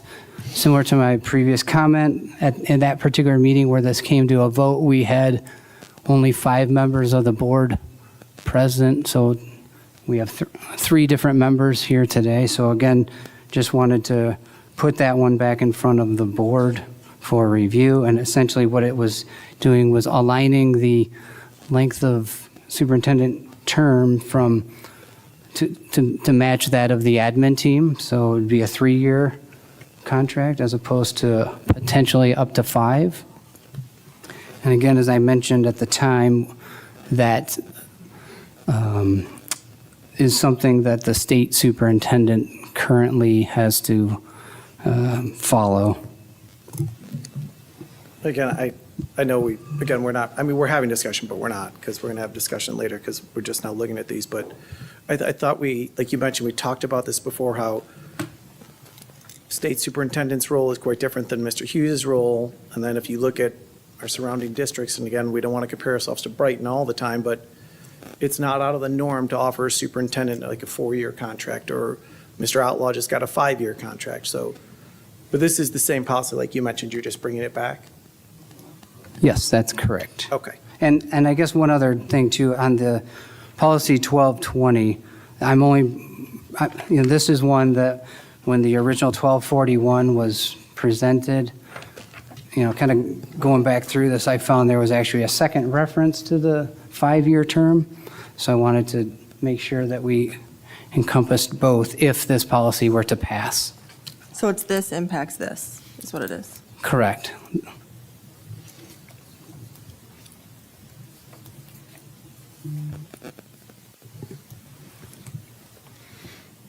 Any other questions? I will follow up with you this week. And many of these are things we've visited in the past, so it's not like there's a big learning curve with a lot of these policies to look at, so. Okay. Item 3D, Mrs. Blondell's policy suggestions around DEI/CRT opt-in form policy and formal bathroom/locker room policy. Can't read my own handwriting. Yeah, so the opt-in form for DEI and CRT and SEL. So what this is saying is that currently parents are asking for opt-out forms for DEI and CRT, any kind of the new trainings that we're bringing in, SEL included. I feel that, a lot of busy parents may not realize what it is, may not look into it. I feel that an opt-in is the best way to handle what we're going to be doing with the students, so that, in the registration packet, or, when people are filling out their emergency cards, we should include something in there that is a form that says, you as a parent or guardian, you are opting in. So it'll be their choice to opt their child in to the DEI or CRT, and including SEL. So that it's not that's the option. So basically, all the wording in here is just saying, anything that includes, CRT, DEI, gender identity, gender ideology, sexual identity, racial differences of any kind, the parents would opt into that for the administration and any third-party trainings that we would be putting in. I haven't read this policy, but just a quick question. Are the outlined items specified? So the reason I ask this is when you have an elementary kiddo, my daughter was taught about kindness and bucket filling. And technically that aligns with SEL. And so I'm not sure that like, are we wanting them to, and that happens like every day, right? They have buckets on their lockers and you fill everyone's bucket with a little, thing in, almost like a kindness tree kind of thing. Like, are we going that far as to like? Well, that kind of stuff? that's why we're talking about Or it. the So if that guardrails? is a little bit further, then, but again, when you're starting talking about SEL, it does include racial and sexual differences, the ideology of it. It does include some of that. So if a parent opts in, then free reign to do whatever. But if a parent opts out, maybe we could put some guardrails on it, right? Like any kind of SEL that goes beyond kindness of just a general nature or whatever. I think it's a parent's and guardian's right to, really be in control of their children's experience and what they want them to do versus having them to opt out of something, because it's not, some of that's not like educational in the traditional way, right? That's extra. It's a training, or it's something that you're not considering curriculum. So that's what I'm proposing, that it would be an opt-in. Just real quick, because I got, we're just looking at it right now. With Mr. Minsker sitting here, does Hartland teach CRT? Has they ever taught CRT? My definition, never. Never. My definition. Now, we've had this discussion before. But I'm just. Yes, we have. But I guess my concern with this is that SEL, social skills, you name what that's called, is integral for students to be able to regulate themselves, their behavior, their anger, their anxiety, how to behave in the hallway, how to behave in the lunch line, how to use the bathrooms correctly. Like, I had to deal with that when I was an elementary principal with kindergarten or first graders on how you use the restroom, the boys, and things like that. I mean, these things happen on a constant basis, and if we don't teach kids those skills, so when you say SEL, social skills, to me, it's all the same. That's all part of it. Some of the stuff you talked about at the very beginning, when you talked about gender identity and all, we don't do those things. So that, to me, that's not the social skills program that we have.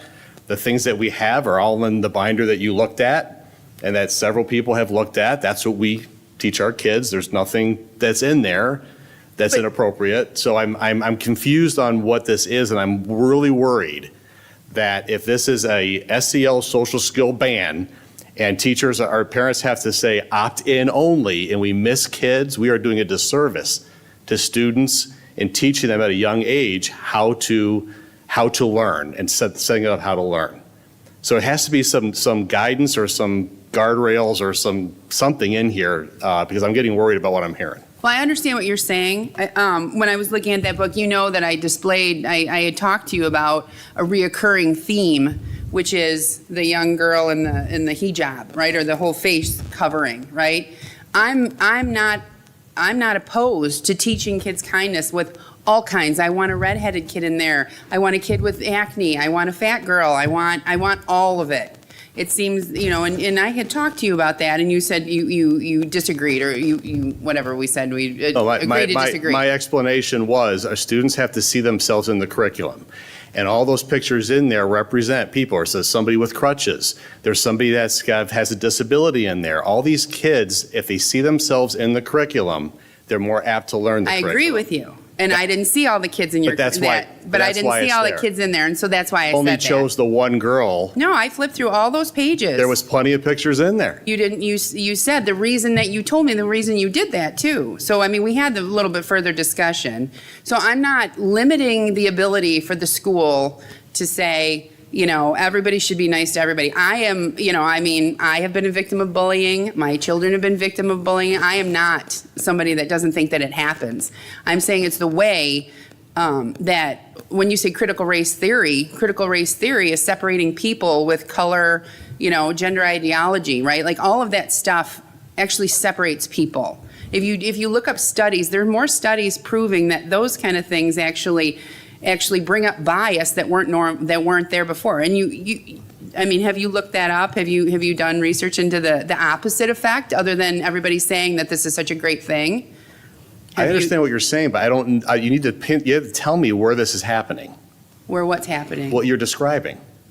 Well, I'm saying that you guys, we're Say implementing. CRT, you are defining CRT. Yes, we're going to be doing this and with the whole Department of Justice thing. But that's going to go out. We already explained that that's going to be given to parents way ahead of time about what it is, and we have a committee And that's in place great. to And do all then we'll these have things. the opt-in for the DEI and the CRT. That one I'm in agreement with. It's when you're talking about If we want to, if the SEL, social that's skills fine. stuff We that we can do currently something different do, with I'm that. concerned about that. Yeah, we can definitely do something different than that. I mean, it's in the policy. What? Yeah, I agree. That's why we're talking about it, right? I mean, that's why we're talking about all of this stuff. It's just that some of the things that, that society is kind of foisting over to the schools goes a little beyond just being kind, right? And that's what I want to avoid. Yes, And I think and the it gets distinction into is- the thing of the weaponization of empathy too, where empathy is the highest goal, the highest order. And do we teach empathy to the fact where a kid is learning how to disregard maybe parental authority and accept anything and everything?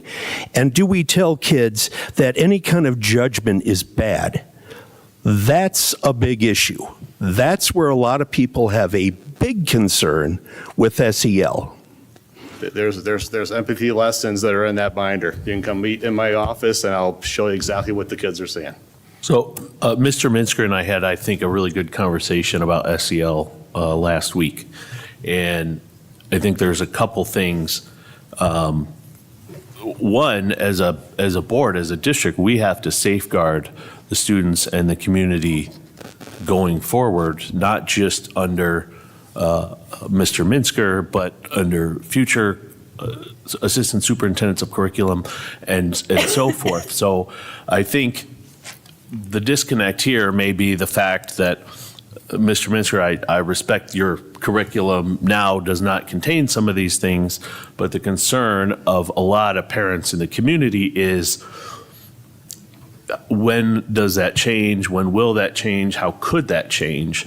And so how do we make sure, it sounds like setting the parameters, and this policy seems an excellent place to do it, setting the parameters of what is SEL. I know Mr. Minsker and I had discussed the fact that the term SEL meant something different in 2010 than it does in 2024. And we very well may be teaching the 2010 version of SEL, but at some point, parents need to know if all of a sudden we're teaching the 2024 version of SEL. And I think that is the big concern of the community. So outlining what those parameters are, what in that curriculum would not be okay for this board and this community. But the other thing too, to simply make the claim that, oh, we don't have a course in CRT. No one's learning CRT. Give me a break. When there are certain terminology used in classrooms that may get into inherent bias and privilege and what have you, that's all CRT. You don't need a class that says, I'm CRT. You don't. A lot of that can weed its way in. It really can. Has it, Glenn? Because Well, I believe that in the past, we had a disciplinary issue. No, I mean, personally, your children have gone through Hartland schools. Mm-hmm. Did they come home stating that they experienced this CRT that you're referencing? Or, I mean, I know. Well, my son graduated in 2019, so that may not be the best gauge to use. So no? So I had one son that graduated in 2019, and if he did hear something like that, chances are he ignored it. Okay. So, Okay. I'm just trying to understand, like, if he's experienced it personally. no. Go ahead. No, I think I've said my piece, so. No, I was just if you had like a personal, like, connection to some of this. No, I don't, no more comments. Well, I think some of what I wanted to say has already been said, so I won't belabor it, but I think the key point is there's members of the community that have a lot of concerns about what will be brought back from the MAP Center, and I think they're very valid concerns, and I think, my gosh, we make kids opt in for a field trip. I mean, this is, to me, way more important than a field trip, and yet, I think we're taking, most of the time, we take the opposite approach where you have to opt out, and I think to Ms. Blondill's point, people get very busy and sometimes, don't necessarily read through everything that, they should as a parent. So this, to me, just adds an additional point to where folks have to actually make sure they read and understand what they're agreeing to. And I don't think I've heard anyone say we're banning anything, so I don't think there should be any concerns with any curriculum being banned. But again, it's just about making sure people are fully aware and it's fully transparent of what potentially, we may have to bring in as training materials. And I hear your concerns. It doesn't mean that I'm not unwilling to change this and remove the SEL, because I know that, we don't want to make it more difficult on the teachers at all. We just want to give the parents control of what their students, what they feel is important to their student. That's all I was looking for. And parental Yeah. control and input is a problem for some people on this board. So that could be an issue. And I think everyone's, if you ask people their definition of each, you're probably going to get different definitions for everything. You could probably ask all members up here.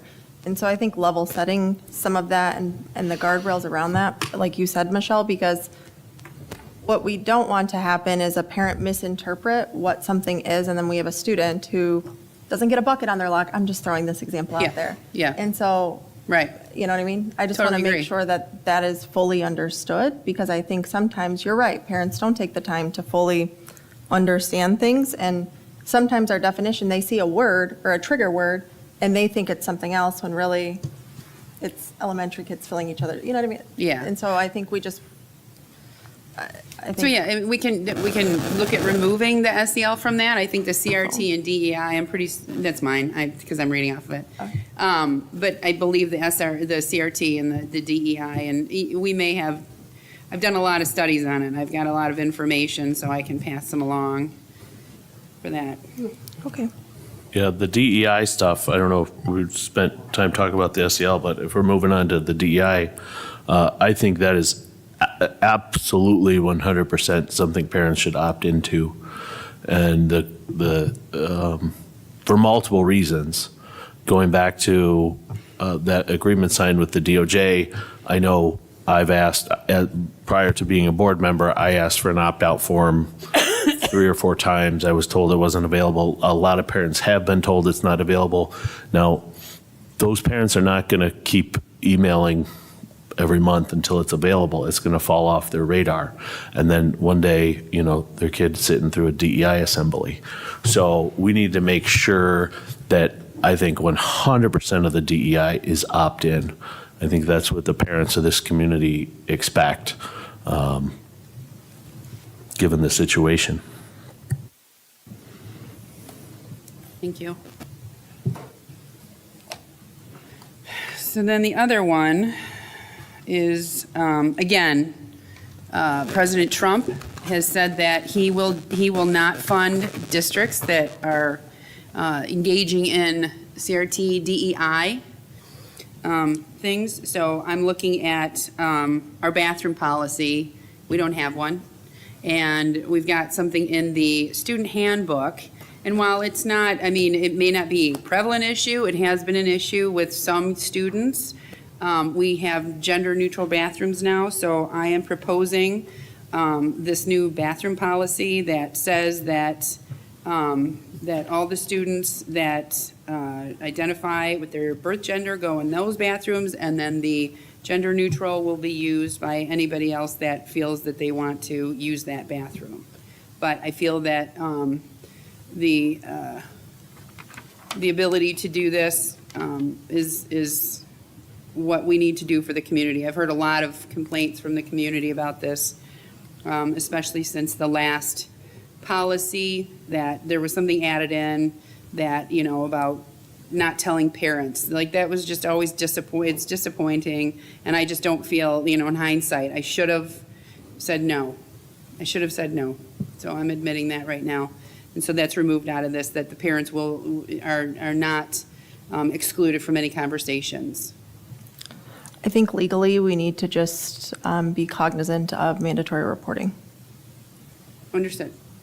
We can put that in there, you know. Because that is a real thing.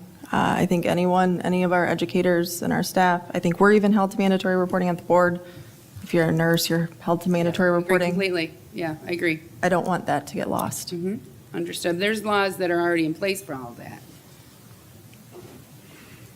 So, that's that. And you're going to send those to Renee? I did, yeah, while we were talking, yeah, thank you, sorry about that. Renee, I think after you get all those policies, if we could either just make an addendum to what was posted for tonight's meeting or another link under there, so that the public has access to those, that would be very helpful.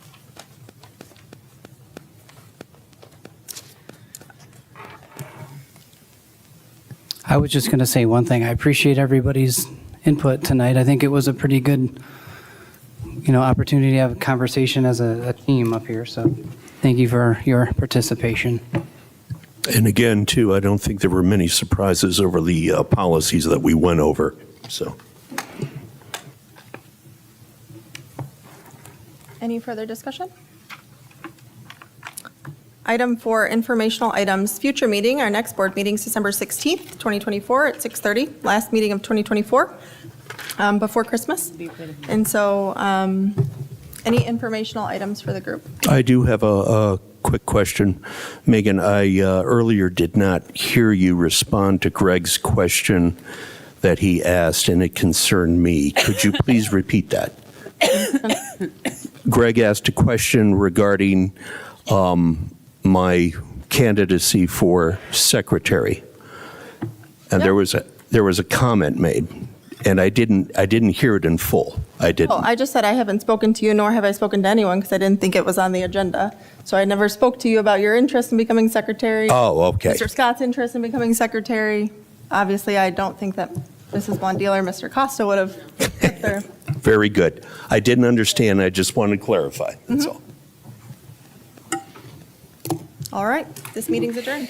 Megan, sorry, I was hoping, as your informational item, you might give us some more information on the board event that you described. Is that something you can go into today, or? Yes, it's just a service project, and so I'll have to connect with each of you. It was to make special Christmas bags for our pantry kids. Those pantry kids are the same kids at Legacy and at the high school that would get normal pantry, so they're the kids that are impacted by food insecurities. And so I'll have to send up a sign-up, probably sometime this week. Maybe a sign-up genius, and each of us can take a thing that we're accountable for. And if you want me, I can do directly and not take that off your plate. If you want Okay, to tell me perfect. what your vision is. Yeah, that works.